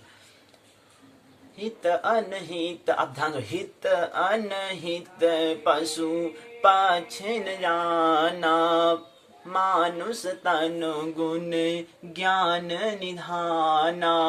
मानुष का तन ही, शरीर ही क्या है, जो हमने प्राप्त, जो हमें मिला, जो मनुष्य योनि है। हित अनहित पशु पाछे न जाना, मानुष तनु गुण। गुण मतलब होता है गुण, क्वालिटी, इतने हुनर जो है, काबिलियत। मानस तनु गुण ज्ञान निधाना, ज्ञान का निधान पूरा भंडार से अंदर पड़ा है। परहित सहिस धर्म नहीं भाई, परहित, पर मन होता है दूसरों का, हित मन होता है भलाई। परहित, अब दूसरे की पर, अगले सूत्र में क्या कह रहे हैं, स्वाभाई में क्या कह रहे हैं गोस्वामी तुलसीदास जी, परहित सहिस धर्म नहीं भाई। धर्म की परिभाषा ने बताई, परहित दूसरों की हित की, तो दूसरा धर्म और कोई धर्म नहीं होता है। परहित दूसरों की भलाई के बारे में सोचना, अपने की बारे में नहीं, दूसरों के बारे में सोचना। लेकिन दूसरों की भलाई कौन कर पाएगा, जिस व्यक्ति ने स्वार्थ किया होगा, स्व का अर्थ किया होगा। पहले मूल बात तो यही होती है, जिस व्यक्ति ने अपने आप को पहले समझा होगा, वही तो हित कर सकता है। ऐसी भूल होती है कि हम पहले अपने आप को बिना स्वार्थ करे हुए पुरुषार्थ करने लगते हैं। ये पुरुषार्थ की बात है, भलाई की बात। पर हित सही धर्म नहीं भाई, ये क्या है, पुरुषार्थ की बात है। तो भाई जो व्यक्ति ने स्वार्थ ही नहीं किया, स्व का अर्थ ही नहीं समझा, वो पुरुषार्थ कैसे करिएगा। परहित सहिस धर्म नहीं भाई, अब धर्म की परिभाषा बता दी। पर पीड़ा सम, पीड़ा, पर पीढ़ा सम। अब देखो ढो, टो ठो डो, ढो का भी उच्चारण करना हमें ख्याल रखना चाहिए। एक एक शब्द का उच्चारण करने में विकास तभी होगा भाई। टो ठो डो ढो, सो सो सो उच्चारण करना है। तीनों शौ को एक मिल लेते हैं। परहित सही से धर्म नहीं भाई, पर पीढ़ा सम, पीड़ा पीढ़ा सम नहीं अधमाई। जो तो परिभाषा बता दी, परहित सही धर्म नहीं भाई, पर पीढ़ा सम नहीं अधमाई। अधम होता है नीचे को, अधमाई मतलब होता है वही जो हम पशुवत जो हम काम कर रहे हैं, जो मैंने पिछले जन्म में करा था, जो हम जन्म जन्म करते हुए आ रहे हैं, जो हमारे स्वभाव के प्रतिकूल है, उसकी अध, जो हमें नीचे गिराने का काम करता है, जो हमें पशुवत ले जाता है, उसको कह रहे हैं पीड़ा। किसी व्यक्ति को कष्ट देना, पीड़ा देना, ये क्या है, अधमन होता है, नीचे और गिराने का काम करता है। और दूसरों की भलाई करना भी क्या हमें स्वर्ग को ले जाता है। लेकिन ख्याल रहे, स्वर्ग और नरक से भी आगे जाना होता है। यहाँ पर गोस्वामी तुलसीदास बता तो रहे हैं, परहित सहिस धर्म नहीं भाई, पर पीढ़ा सम नहीं अधमाई। पर पीड़ा, अब यहां पर ख्याल रही, पीड़ा के बारे में बता रहे हैं। पीड़ा का मतलब बताने की अधम क्यों है, क्योंकि दूसरे को पीड़ा हम देने का जो प्रयास जो करते हैं, वो वहां पर दूसरे व्यक्ति को हम देने का जो कर रहे हैं, उसको पीड़ा होगी नहीं होगी उस बात की बात है, लेकिन अपने आप को पीड़ा जरूर होती है, ये ख्याल रहे। दीवार में गेंद को मारें तो दीवार से गेंद वापस यहाँ आने वाली है, वहां को दीवार के पार नहीं चली जाएगी। तो जो हम देते हैं वही वापस लौट के आता है। उस व्यक्ति पर प्रभाव पड़े ना पड़े वो सवा संशय की बात है, शंका की बात है, लेकिन वो मेरे पर जरूर प्रभाव पड़ेगा। ये कहने का मतलब है गुरु हमें तुलसीदास जी का यहाँ पर। इसलिए अधम को ले जाने का काम, अगर हम दूसरे व्यक्ति को कष्ट देने का प्रयास कर रहे हैं तो कष्ट का मतलब क्या, उसको स्वभाव के प्रतिकूल होना होता है। वो कष्ट दूसरे को देने का प्रयास कर रहे हैं लेकिन दूसरे पर होगा नहीं, लेकिन मेरे पर जरूर प्रभाव पड़ेगा। इस नियम को वो अधा कहते हैं। मेरा जीवन में प्रभाव पड़ेगा उससे। मैं अगर मेरे उत्सव पूरा जीवन जी रहा था तो वहां पर निरस होगा, वहां पर कुछ कुछ हलचल मच जाएगी, वहां कुछ कुछ दिक्कतें आएंगी, कुछ कुछ वहां पर जो चल रहा था उसमें कुछ विघ्न आएगा। इसलिए कह रहे हैं गुरु जी, परहित सहिस, दूसरों का अगर भलाई सोचेगा तो दूसरे का भला होगा नहीं, वो बात ही बात है, लेकिन मेरा क्या होगा, मन में रूपांतरण होता है। हमने जिक्र कहा था, महावीर का हमने जिक्र कहा, जब चलते हैं तो चींटी को बचाते हैं तो चींटी मरेगी नहीं मरेगी उसका कुछ जरूरी नहीं है, लेकिन मैं क्या होता हूँ, मेरे उसमें आनंद मेरे को मिलता है। महावीर कहते हैं मेरे को आनंद मिलता है, मेरे को लोगों को बचाना, मतलब चींटी को बचाना। मैं चलता हूँ तो चींटी को देखता हूँ कि कहीं दब न जाए, छोटे छोटे जीवों को भी देखता हूँ, क्योंकि एक ही जीवन नहीं 84 करोड़ योनि यहाँ पर हैं, तो इनको सभी एक योनियों को देखता हूँ, तो इससे मेरा मन में रूपांतरण होता है। इसलिए मैं देख कर चलता हूँ, होश पर चलता हूँ, कभी दब न जाए, कोई दब न जाए। तो वहां दूसरे में प्रभाव हो तो बात ही बात है, लेकिन पहले प्रभाव अपने आप में बढ़ता है। अगर मैं खुश हूं तो मैं खुशी दूसरे व्यक्ति पे क्या हो जाएगा, स्वतः ही परिवर्तन हो जाता है। तो परहित सहित धर्म नहीं भाई, परिपीढ़ा सम नहीं अदमाई, जो अति आतप व्याकुल होई, तरु छाया सुख ज्ञान ही सोई। जो अति आतप व्याकुल होई, तरु छाया सुख ज्ञान ही सोई। जो व्याकुल है, जीवन में अशांत है, उसको तरु की छाया, मतलब पेड़ की छाया भी क्या लेती है, वो व्याकुल करती है। तरु छाया सुख ज्ञान, उसको सुख तो ज्ञान नहीं होता है, तब छाया सुख ज्ञान ही सोई। तो ये पद्यवत काव्य गोस्वामी तुलसीदास जी ने बताई, हमने समझने का प्रयास, ये पद्यवत है। हरि कृष्ण कृष्ण कृष्ण हरि हरि, हरि राम राम राम हरि हरि। हरि कृष्ण कृष्ण कृष्ण हरि हरि, हरि राम राम राम हरि हरि। श्री कृष्ण गोविंद हरि मुरारी, हे नाथ नारायण वासुदेव। अच्युतं केशवं राम नारायणं, कृष्ण दामोदरं वासुदेवं हरिं। या कुन्देन्दु तुषारहार धवला, या शुभ्रवस्त्रावृता, या वीणावरदण्ड मंडितकरा, या श्वेत पद्मासना, या ब्रह्माच्युत शंकरः पार्वती देवी सदा वन्दिता, सा मा पातु सरस्वती भगवती निःशेषजाड्यापहा। कभी राम बन के कभी श्याम बन के चले आना, प्रभु जी चले आना।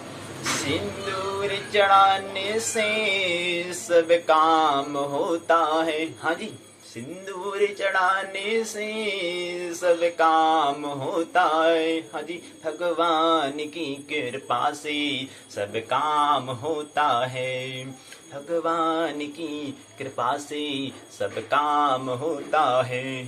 सिंदूर चढ़ाने से सब काम होता है, हाँ जी, क्या होता है, सिंदूर चढ़ाने से सब काम होता है, हाँ जी, भगवान की कृपा से सब काम होता है, भगवान की दया से सब काम होता है। वीर हनुमान अति बलवाना, ये सब क्या है, पद्यवत है जी। पद्यवत समझ बात आ गई तो आइए गद्य में प्रवेश करेंगे। गद्य का नाम है सुकना उपदेश, सुकनास उपदेश, सुकनासोपदेश बन जाता, सुकनासोपदेश बन जाता है। इसमें केवल मात्र कादम्बरी जो है, कादम्बरी ग्रंथ को हम समझने का प्रयास करेंगे, उसके अंतर्गत केवल हम सुकनासोपदेश को समझने का प्रयास करेंगे।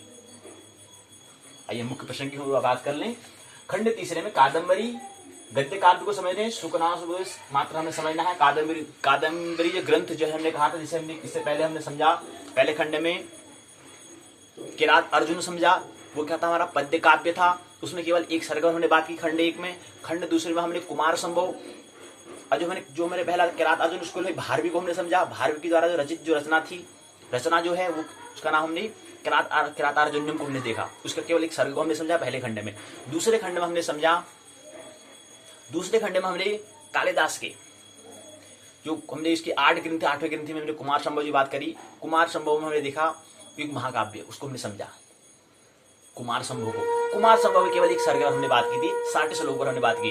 शुकनाथ पहले खंड में केवल हमने 46 श्लोक पर हमने बात किया, और यहाँ पर हमने खंड दूसरे में जो हमारा कुमार संभव उसमें केवल हमने 60 श्लोक पर हमने बात की। तीसरे खंड 2 खंडों हमने पद्य को समझा। तीसरे खंड में हम समझेंगे कादम्बरी गद्य काव्य को समझेंगे। गद्य काव्य के अंदर कादम्बरी के अंदर सुकनासोपदेव होता है, इसके अंतर्गत मात्र केवल हमें सुकनासोपदेव मात्र को हमें समझना है। जैसे हम सर्ग 1 को समझना था, ऐसे सर्ग 1 को केवल पहले जो हमारा जो किरात अर्जुन में 18 सर्ग थे, केवल एक सर्ग को हमने समझा, पहले सर्ग को समझा। ऐसे मैंने जो कुमार संभव में 20 सर्ग थे, उसमें केवल हमने एक सर्ग को समझा। ऐसे यहाँ पर हमने जिक्र किया कि कादम्बरी जो पाठ्यक्रम में दिया है कि आपको केवल उत्तराखंड मुक्त विश्वविद्यालय जो पाठ्यक्रम बनाया है, जो सिलेबस बनाया है, उन्होंने कहा कि खंड तीसरे में आपको कादम्बरी को समझना है, गद्य काव्य को समझना है तो आपको कादम्बरी को समझना है। कादम्बरी के अंदर भी सुकनासोपदेव उपदेश मात्र को समझना है। एक उपदेश जो बताया गया है सुकनास वाला उपदेश, वही मात्र को आपको समझना है केवल। अभी फिर आप इस स्नातक द्वितीय वर्ष में आपको केवल यही समझना है गद्य काव्य में। अब ये जो हम कादम्बरी कह रहे हैं, लिखने वाले कौन है भाई? मित्र। तो मित्र को समझने के लिए हमें पहली इकाई में, आज की इकाई में क्या करेंगे, जो हमारा कादम्बरी को समझना है अर्थात जो रचना को समझना है, उसको समझने के लिए हमें बाण भट्ट को समझना होगा, बाण को हमें समझना होगा। तो मित्र बाण को आज इकाई 1 में समझने का, बाण जीवनी को समझने का हम प्रयास करेंगे, अर्थात सुकनासोपदेव मात्र जो है कादम्बरी के अंतर्गत आता है।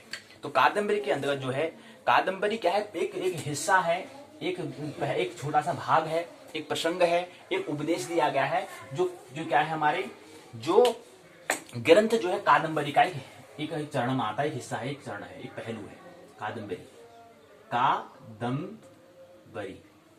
कादम्बरी जो ग्रंथ है उसका एक हिस्सा जो है वो है, उसका एक हिस्सा सुकनासोपदेश है। सुकनास, आप देखो सुकनास यहाँ पर संधि विच्छेद हो रही है, उच्चारण करने में दिक्कत हो रही है, तो कोई दिक्कत नहीं, तोड़ के बोलो उसको, सुकनास धन उपदेश। इसी के कारण हमने उपदेश में हमने कहा गोस्वामी तुलसीदास जी का पर उपदेश वाला जो चौपाई थी उसको लेने का प्रयास किया। पर उपदेश कुशल हो तेरे जे आचरण नहीं डर रहे तेरे, तो इसको हमने लेने का प्रयास नहीं करा। कादम्बरी सुकनासोपदेश हो गया। इकाई 1 में बाण के जीवन को समझेंगे, इकाई 1 में प्रस्तावना उद्देश्य, बाण से परिचय होने के कारण समझना, परिचय होंगे तो 21 चरण में समझने का हम प्रयास करेंगे। उद्देश्य 5 दिए गए हैं। चौथा चरण में बोध प्रश्न होंगे, इसके 2 भाग होंगे, 6 प्रश्न और 21 प्रश्न होंगे। 5वें में सारांश, 6वें में शब्दावली होगा, कोई शब्दावली इस बार नहीं दिया है इसमें। फिर निबंधात्मक सवाल जो दिया अगले चरण में, 3 प्रश्न इसके दिए हैं, 3 प्रश्नों के साथ इकाई 1 को विराम देंगे। हम यहाँ पर आज की पाठशाला में केवल एक इकाई को हम लेना है, एक इकाई पर हम चर्चा करनी है, और उस इकाई में हमें बाण के जीवन को हमें समझना है। कादम्बरी को समझने के लिए हमें पहले बाण से परिचय होने का हम प्रयास, आज की पाठशाला में बाण भट्ट से परिचय होने का प्रयास, इंट्रोडक्शन होने का प्रयास आज की पाठशाला में ये करें। खंड तीसरा कादम्बरी सुकनासोपदेश मात्र हो गया, वो केवल हमें समझना है। ये गद्य काव्य यहाँ पर दिया गया है। परंपरा बाण की कादम्बरी का विहंग अवलोकन करना, विहंग से अवलोकन करना, यहाँ पर भी संधि विच्छेद, विहंग अवलोकन करना, विहंगावलोकन करना, सुकनास उपदेश का यहाँ पर परिचय यहाँ पर दिया गया है। इकाई की रूपरेखा, प्रस्तावना उद्देश्य, गद्य काव्य, परंपरा, बाण की कादम्बरी, विहंगावलोकन, सुकनासोपदेश का परिचय, सारांश, परिवेश, शब्दावली, अभ्यास प्रश्न का उत्तर, संदर्भ ग्रंथ सूची, उपयोगी पुस्तकें, निबंधात्मक प्रश्न यहाँ पर दिए हैं। प्रस्तावना में क्या दिया है ये समझे। प्रस्तावना में कहते हैं कि कुमार संभव हमने इससे पहले, सबसे पहले खंड 1 में हमने किरातार्जुनीयम को समझने के लिए भारवी को समझा पहले खंड में। दूसरे में हमने इससे पहले खंड में हमने दूसरे खंड में समझा था कालिदास के जो कुमार संभव थे, जो काव्य था उसको हमने समझा। कहने का मतलब हमने पद्य काव्य को हमने समझा खंड पहले और दूसरे में। आज हम गद्य काव्य को समझने का हम प्रयास करेंगे। यहां पर हमने कहा कभी कभी 2 बातें एक साथ होती हैं कि यहां पर काव्य और गद्य दोनों एक साथ आए, जहां पर पद्य और गद्य, जहां पर पद्य और गद्य दोनों एक साथ आ जाए उसको हम कहते हैं गाथा। जहां पर दोनों का एक साथ बातें कर जिक्र आ जाए उसको कहते हैं हम गाथा। ऋग्वेद में नारांसी संसी गाथाओं का उल्लेख होता है। गाथा का मतलब वहां पर पद्य और गद्य दोनों का जिक्र होता है, वहां पर दोनों का एक साथ वहां पर होता है तो उसको गाथा। गाथा क्या है? गाथा का योग किससे योग से बनता है? पद्य और गद्य के योग से ही गाथा बनती है। बाण भट्ट की कादंबरी और उनके अंश मात्र सुखनाशोपदेश, उसका एक अंश हमने एक हिस्सा कहा, एक छोटा सा पहलू को हमें लेना है, जिसको सुखनाश हमें उत्तराखंड मुक्त विश्वविद्यालय के स्नातक द्वितीय वर्ष हमें समझना है सुखनाशोपदेश को, से परिचय होने का प्रयास। संस्कृत गद्य जो है साहित्य उद्भव किस प्रकार हुआ, इसको समझने का प्रयास। मनुष्य के जीवन की प्रेरणादायी बातें यहाँ पर दी गई हैं। यहाँ पर 1 2 3 4 5 उद्देश्य यहाँ पर दिए हैं। बाण भट्ट का व्यक्तित्व क्या है उसको बताने का प्रयास, बाण के व्यक्ति की कृतियां क्या है उसका, बाण भट्ट के संदर्भ में तथ्य क्या है उसके बारे में, संस्कृत पद्य काव्य की परंपरा क्या है उसको बताने का प्रयास, कादंबरी कथा उसका जो अंश जो हिस्सा जो सुखनाशोपदेश मात्र को परिचय होने का प्रयास हम करेंगे इसका इकाई में। गद्य काव्य परंपरा, कादंबरी का विहंग अवलोकन, सुखनाशोपदेश मात्र। संस्कृत में श्रेष्ठ कवि क्या है? श्रेष्ठ जो गद्य कवि जो है, अब कवि भी है, कवि भी हमने अलग भाग बांटे हैं। जो पद्य में निपुण है तो पद्य कवि कहेंगे, जो गद्य में निपुण तो गद्य कवि कहेंगे। तो ऐसी बाण हम जो कह रहे हैं, बाण भट्ट जो है क्या है? गद्य कवि है, श्रेष्ठ है। सुबंधु की अलंकृत गद्य शैली के लिए श्रेष्ठ कलाकार है बाण भट्ट हैं। बाण की शैली सुबंधु की अलंकृत शैली की प्रौढ़ता के साथ दंडी की पदलालित्य का भी समावेश करती है। जीवन एवं परिचय क्या है, उसके जीवन के बारे में बताते हैं कि जीवन जो है बाण ने अपनी रचनाओं में अपने विषय में पर्याप्त सूचनाएं दी हैं। अब देखो, हर्ष चरित के आरंभ के उच्च वासों में उन्होंने अपने पूर्वजों और स्वयं अपना परिचित कथा के माध्यम से दिया है। इसी प्रकार उन्होंने कादंबरी के आरंभ के पद्यों में अपने अंश का वर्णन किया गया है। बाण के पिता का नाम चित्रभानु था, माता का नाम राजदेवी था। प्रश्न पूछा जा सकता है कि बताओ जी, बाण भट्ट के पिताजी कौन है, उनका नाम लिखिए, माता जी को उनका नाम लिखिए। तो माता का नाम है राजदेवी, पिता का नाम है चित्रभानु। शैशवावस्था में ही बाण की माता का निधन हो गया था। 14 वर्ष की अवस्था में पितर ही हुए थे। तो मतलब समझो कि शैशवावस्था में क्या माता से बिछुड़ गए थे, मतलब माता का निधन हो गया था। 14 वर्ष में क्या है पिता भी चले गए थे 14 वर्ष में। युवा अवस्था में बाण किसी अनुशासन, अभी बात और ख्याल रखनी है हमें कि यहाँ पर एक हर्ष चरित शब्द आया है, और दूसरा कि जो गाथा जो हम कह रहे हैं, गाथा का जिक्र किया है, तो हो सकता है कि कादंबरी जो एक क्या हो, गाथा हो, ये हमें ख्याल रखना है। अभी शर्त हमें जारी है कि गाथा है कि गद्य है। हमने कहा कि जब गद्य और पद्य दोनों का जिक्र हुआ तो वो गाथा कहलाएगा। चलिए देखें फिर आगे बढ़ते हैं। तो 14 वर्ष में क्या था, पिता से बीन हो गए। युवावस्था में बाण किसी अनुशासन के बंधन से मुक्त होकर इधर उधर घूमने लगे। वे अनेक राजाओं के यहाँ भी गए, अनेक विद्वानों की संगति प्राप्त करी, शास्त्र में चर्चाएं करी। उन्होंने विविध प्रकार के कार्य एवं जीवन वृत्तियों आदि वाले जीवन वृत्तियों वाले अनेक लोग उनके साथ उनके मित्र बने। इन मित्रों की लंबी सूची बाण ने अपनी हर्ष चरित क्या एक कृति, एक रचना है। किसके द्वारा? बाण भट्ट के द्वारा। तो हर्ष चरित नाम आ रहा है यहाँ पर। देशाटन में उन्होंने समाज के विभिन्न वर्गों का पर्याप्त ज्ञान और अनुभव प्राप्त हुआ। बाण सम्राट हर्षवर्धन के समकालीन माने जाते हैं। तो ख्याल है किसके समकालीन थे? प्रश्न पूछा जा सकता है कि बताओ बाण सम्राट हर्षवर्धन किसके समकालीन थे? तो बताना पड़ेगा सम्राट हर्षवर्धन के समकालीन थे। मतलब समकालीन उस समय अगर बाण को नहीं समझ पा रहे तो अगर हमने हर्षवर्धन के बारे में सुना होगा तो उसी के साथ साथ उनका समकालीन थे, उसी समय उनका भी जन्म हुआ था। अतः उनका समय पर्याप्त निश्चित है। उनका यहाँ पर इनका समय क्या है, निश्चित दिया गया है। हर्षवर्धन ने 606 ईस्वी से 648 ईस्वी तक शासन किया। कभी गौर किया 606 ईस्वी मतलब क्या होता है? वही होता है 606 से 648। 606 से 648 का मतलब ये होता है जो अभी यहाँ पर 2021 जो हम कह रहे हैं ये बना है। ये मतलब ये संख्या बढ़ती जा रही है। मतलब क्या बता रहा है? परिवर्तन को दिखा रहा है। हमने कहा कि टाइम इज क्या है, माइंड टाइम, अर्थात माइंड मन भी परिवर्तन होता रहता है, और टाइम भी का मतलब होता है परिवर्तन। तो यहाँ पर कह रहा है कि जब बाण का जब जन्म हो रहा था उस समय ये लिखा था 606 चल रहा था, और परिवर्तन होते होते 6, और उनका जीवन क्या था 6 से 648 में 6 अगर माइनट करता तो 42 वर्ष तक जीवित रहे। ये हम गणा हिसाब कर सकते हैं। 606 लेकर के 648 ईस्वी बता रहे हैं, ठीक है। तब उन्होंने शासन किया। अब 606 से 648 के बीच में फिर आगे 700 हुआ, फिर 800 हुआ, फिर 900 हुआ, फिर 1000, फिर 1100, 1200, 1300 करके ऐसे 2021 भी चल रहा है। 2021 2021 हम उसको कहते हैं। तो ये ऐसा समय बढ़ रहा था, इतना परिवर्तन निरंतर हो रहा है। अब समय ये भी नहीं, आगे तो बहुत कम। हमने कहा था कि 4 लाख आगे। यही से देखो, यहीं से हमारी पाठशाला का जो पहला भाग है उसकी भी हम चर्चा कर लेते हैं। पाठशाला भाग में यही तो बात कर रहे हैं, समय की तो बात कर रहे हैं, काल की तो बात कर रहे हैं। ज्योतिष पाठ जो हमारा 39 दिवस में प्रवेश करें, वहां पे तो हमें यही बात करनी है।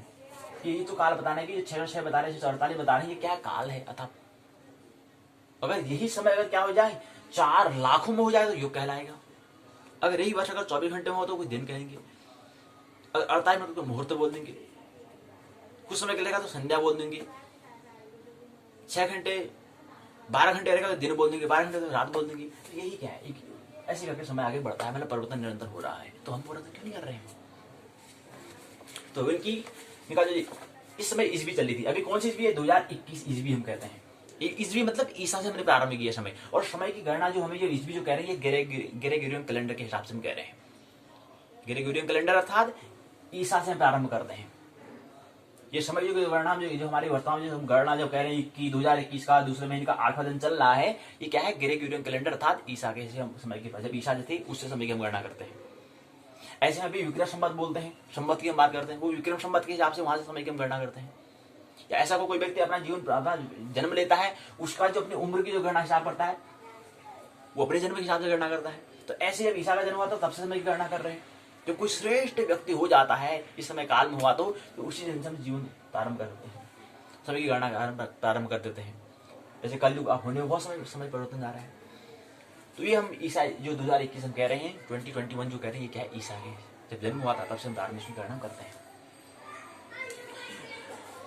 तो ये ईसा में जब ईसा का जन्म हो गया, जब 606 साल हो गए थे तब क्या लिया था, बाण ने जन्म लिया था। और बाण का मृत्यु को भी 648 के बताते हैं कि 600 ईस्वी से तक शासन किया कहते हैं। हर्षवर्धन ने शासन किया, हर्षवर्धन ने शासन किया, आप ख्याल रहे हर्षवर्धन ने शासन किया, हर्षवर्धन ने शासन किया, ये हमें ख्याल रखना है।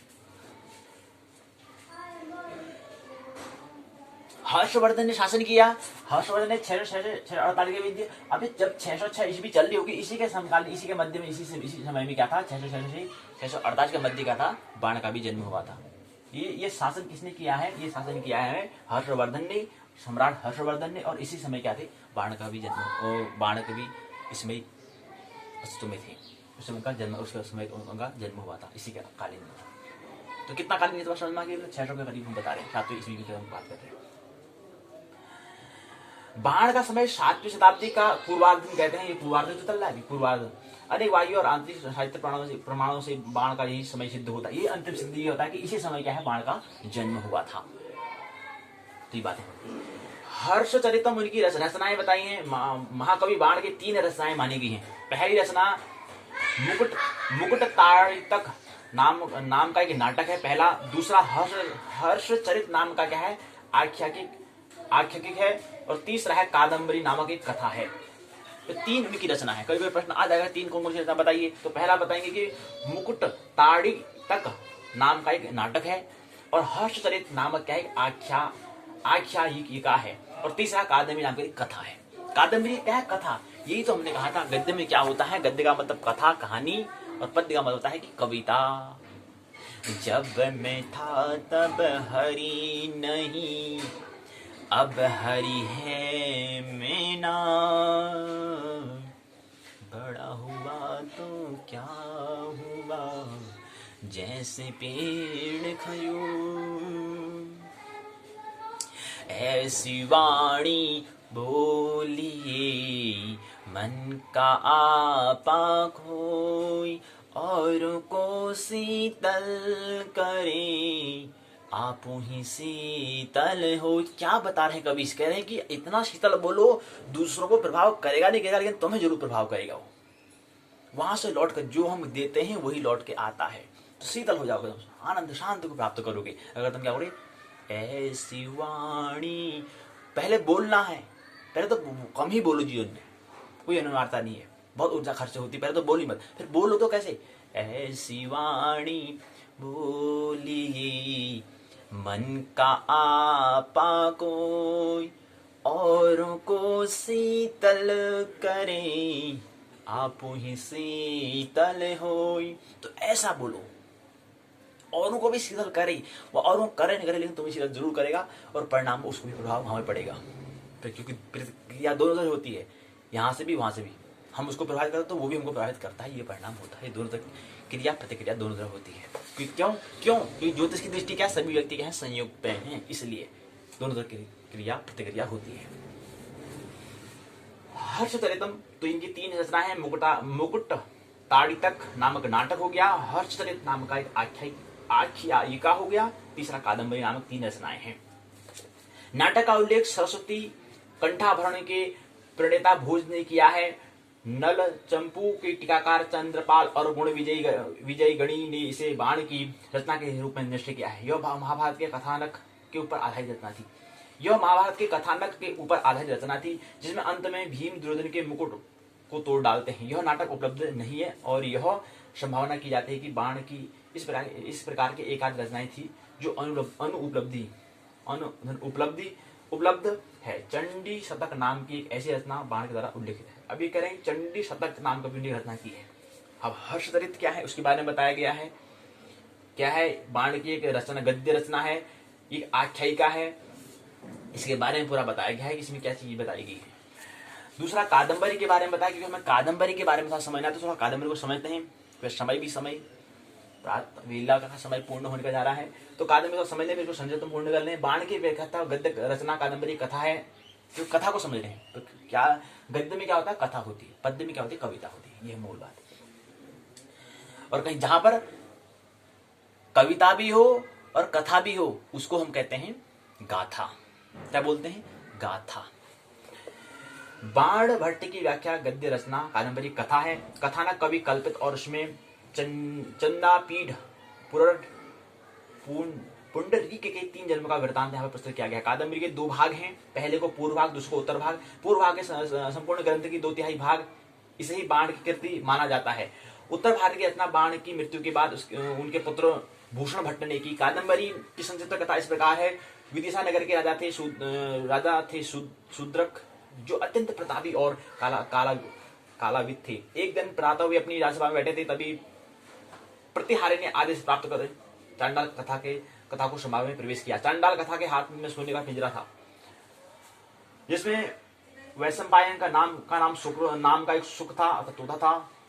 अब देखो ना, ये बात समझो, आदमी की जो शीर्षक जो दिया है ना, जो उसको अगर आदमी जो विद्यार्थी अगर जागरूक लोग देखे, अब सुख नाम से मतलब सुख मतलब होता है तोता, लेकिन तोता का जिक्र यहाँ पर होने वाला है और उपदेश हमारे को सलाह दी जाएगी। तो सुख नाशो कादंबरी के अंदर सुख नाशो जो उपदेश मात्रा में समझना है, केवल उत्तराखंड मुक्त जाने का केवल आपको ये समझना है। तो इस शीर्षक में ये पता चला कि यहाँ पर सुख और उपदेश को कुछ यहाँ पर उपदेश होगा, कुछ सुख मतलब तो से संबंधित कुछ बातें हुई, कथा होगी कुछ। तो वही आप बता रहे हैं कि यहाँ पर क्या था कि एक चांडाल कथा के साथ में सोने का एक पिंजरा था, जिसमें क्या था, एक वैशंपायन नामक एक सुख था, तो तोता था। सुख ने अर्थात तोता ने अपना दाहिना चरण उठाकर श्लोक द्वारा राजा का अभिवादन किया। सुख द्वारा राजा शूद्र के समक्ष कथा का आरंभ। इस सुख के विषय में राजा को महान कौतूहल हुआ। चांडाल कन्या तथा सुख के भोजन एवं विश्राम कर लेने पर राजा ने उस सुख से अपने विषय में बताने को कहा। सुख ने अपनी कथा सुनाई, बताया कि वह विंध्या तटवी में अपने वृद्ध पिता के साथ रहता है। एक बहेलिये ने अन्य तोतों के साथ उनके पिता का वध कर दिया है, नीचे फेंक दिया है। पिता ने पिता के पंखों के भीतर छिपकर वह भी नीचे गिरा, किंतु बच गया। अपने प्राण बचाने के लिए झाड़ियों में छिप गया। बहेलिये के चले जाने के बाद उस मार्ग से जाने पर ऋषि कुमार हारित उसे दयावश अपने साथ लेकर महर्षि जाबाली के आश्रम में आए। जाबाली ने अपने शिष्यों को शुक के पूर्व जन्म की कथा इस प्रकार सुनाई। अब श्रीमद् भागवत महापुराण में क्या एक कथा है, 7 दिवसीय कथा।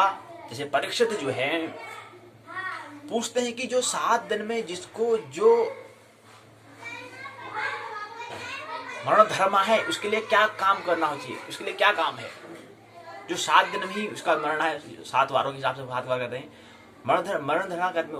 जो मरण धर्म है उसको क्या, उसके लिए क्या कर्तव्य है। जो मरण धर्म है उसके लिए क्या कर्तव्य, मतलब क्या उसका मनुष्य जीवन का उद्देश्य है, इसके बारे में कथा राजा परीक्षित पूछते हैं। 7 दिन की कथा बड़ा महापुराण में, श्रीमद् भागवत महापुराण में जिक्र है। 7 दिन की कथा होती है वहां पर। तो वो एक कथा था, क्या है, गद्य है। क्या है, गद्य है। ऐसे ही यहां पर भी क्या है, सुख को यहां पर उपदेश दे रहे हैं,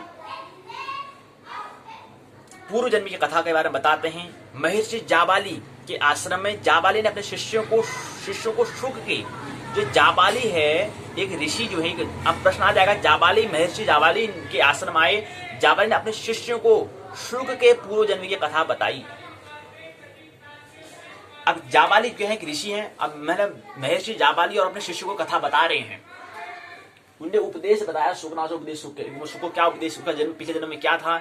अब ख्याल रही यहाँ पर महर्षि जाबाली के आश्रम और जाबाली उन्हें शिष्यों को सुख की पूर्व जन्म की कथा बता रहे हैं, तो इसे हमें क्या करना है, इसको हमें स्वाध्याय बनाना है, अर्थात अपना पूर्व जन्म का हमें ख्याल, एक बहाना, एक दर्पण का काम बनेगा। इसे हम अपना चेहरा देखेंगे और अपना स्वाध्याय हम करेंगे, अपना जो हम पिछले जन्म हमने क्या थे उसका हम स्मरण हमें क्या आ जाए। तो कथा होना सार्थक, नहीं तो निरर्थक। सार्थक स्वाध्याय का मतलब होता है कि जो कथा सुख की जो पूर्व जन्म की कथा है, वो सुख का से लेना देना नहीं है, सुख तो केवल माध्यम बनना है, एक साधन बनना है। वो महत्वपूर्ण हमारा है कि हमारा पिछले जन्म में कैसा रहा था, उसके बारे में जानने की इच्छा। तो पूर्व जन्म कथा के बारे में आप सुनने कथा सुनाई, तो पिछले जन्म में सुख क्या था, और उसी माध्यम से हम अपने जन्म को, हमें पिछले जन्म का यहाँ स्मरण आ जाए तो ही विकास आगे हो पाता है। हमने कहा कि जहाँ पर पिछले जन्म में छोड़ के आए तो वहीं से आगे क्या होगा, विकास होगा, उससे आगे फिर आगे जो हम काम करेंगे वहां से विकास होता है। तो अब अच्छा प्रसंग यहाँ बता रहे हैं, जाबाली मतलब जो महर्षि हैं, महर्षि जाबाली ने, जाबाली अपने शिष्यों को कथा बता रहे हैं, सुख का जो पूर्व जन्म कथा पूरा जगह यहाँ बता रहे हैं। और कादम्बरी के दो भाग होते हैं, हमने पूर्व भाग उत्तर भाग हमने कहा। अब उनका प्रसंग यहाँ पर चल रहा है, पूरा बताने का प्रयास। अब पूरी कथा को हम यहाँ पर जिक्र कर नहीं सकते हैं, लेकिन देखिए कि थोड़ा बहुत हम जिक्र कर लें, उसका मूल बात हमें समझ में आ जाए। तो पूरा उसको मैं पहले में एक चरण में जो बताया, यही बताया कि कादम्बरी क्या है, उसके बारे में बताया। फिर दूसरा आता है महाश्वेता द्वारा अपनी कथा सुनाना। इसके बाद तीसरा है कादम्बरी की कथा क्या है, उसके बारे में बताते हैं। इसके बाद अगला चरण जो आता है, शुक का राजा शूद्रक से अपने विषय में बताना। फिर आता है चांडा कथा द्वारा कथा को पूरी करना। इस प्रकार इसमें क्या है, वो जो शुकनाथ उपदेश जो कादम्बरी बता रहे हैं उसका जो हिस्सा है, शुकनाथ उपदेश के बारे में प्रसंग ये है। कादम्बरी की समीक्षा करना, चरित्र चित्रण करना, उसके बारे में दिया है। फिर अगला आता है वर्णन सौंदर्य, उसका वर्णन का व्यक्त करने का तरीका, सौंदर्य कैसा है, उसको किस प्रकार से व्यक्त किया है उसके बारे में।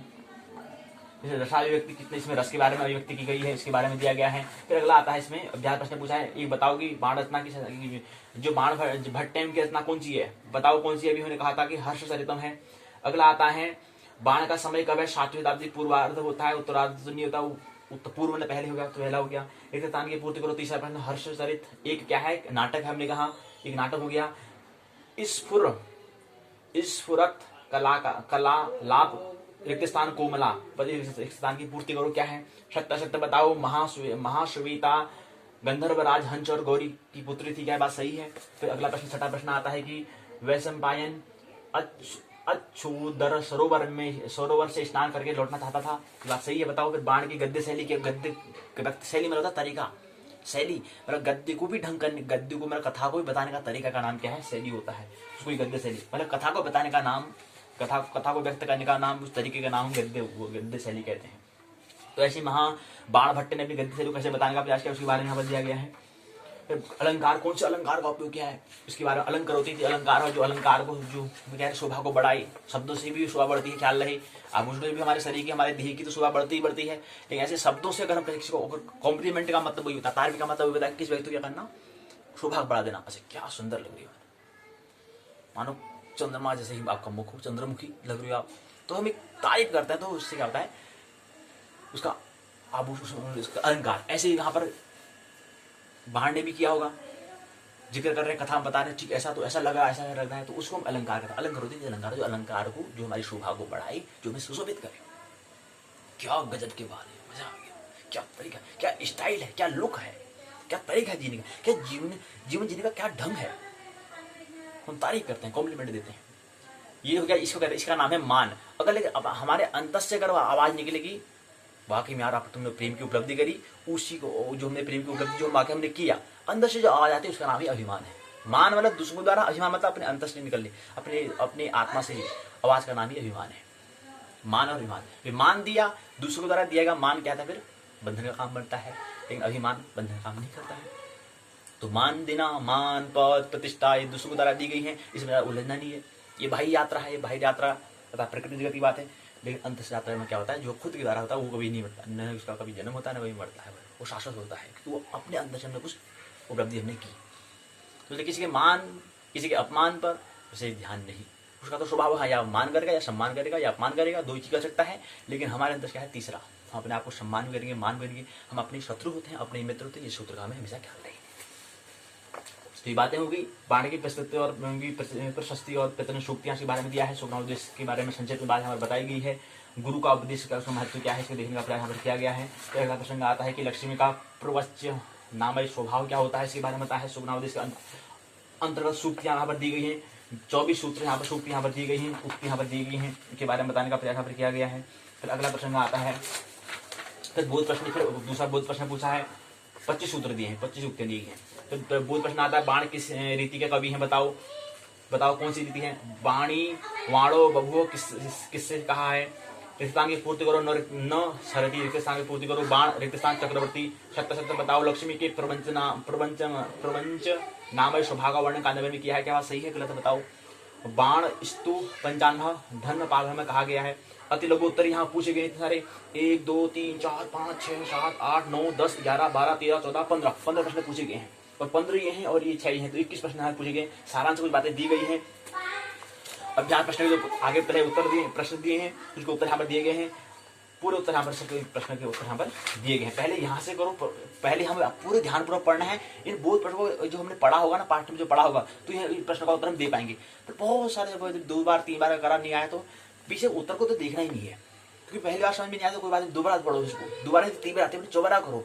चौबारा अगर बात समझ में नहीं आए तब जाके इसको उत्तर को देखना, इससे पहले नहीं। 4 बार में तो समझ आई जाएगी। प्रश्न का उत्तर ध्यानपूर्वक पढ़ेंगे तो इसका प्रश्न का उत्तर हमें स्वतः ही मिल जाएगा। और भी प्रश्न बनाना हमें प्रश्न कैसे बनता है वो भी हम सीख लेंगे, उससे कला भी हमें आ जाएगी। चंद्र ग्रंथ सूची दी है, उपयोगी पुस्तक दी है, निबंध प्रश्न पूछा है। बाण भट्टे की विस्तृत परिचय दीजिए, बाण की गद्य शैली की विवेचना कीजिए, शुक्रानुप्रदेश मात्र का परिचय दीजिए। तो यहीं पर क्या है, इसी कार्य को विराम देते हैं और अंतिम आप सूत्र आ जाता है। ज़्यादा समय नहीं, हमें समय क्या है, प्रातः वेला का, स्वाध्याय वेला का समय टाइम आउट के करीब है, समय सीमा के करीब है। ज्योतिष पाठ में हम प्रवेश करते हैं, हम यहाँ पर समय का प्रयास वही कर रहे हैं, काल वही समय का हम प्रयास कर रहे हैं। बात तो वही महत्वपूर्ण बात हमने करी दी है कि पक्ष तिथि मास मूल बताओ हम व्यक्ति क्या होता है, वर्ष के बारे में जिक्र करता है, माह के बारे में जिक्र करता है, सप्ताह के बारे में जिक्र होता है, वार के बारे में पूछ लेते हैं। लेकिन थोड़ा सा अगर हम चिंतित शक्ति और बढ़ाएं तो पूछे कि मुहूर्त क्या होता है, छोटा छोटा समय का जो कालखंड जो हम 48 मिनट में बता रहे हैं, संध्या जो मध्य 2 स्थितियों के मध्य जो स्थिति होती है संध्या, उसके बारे में थोड़ा ख्याल दें।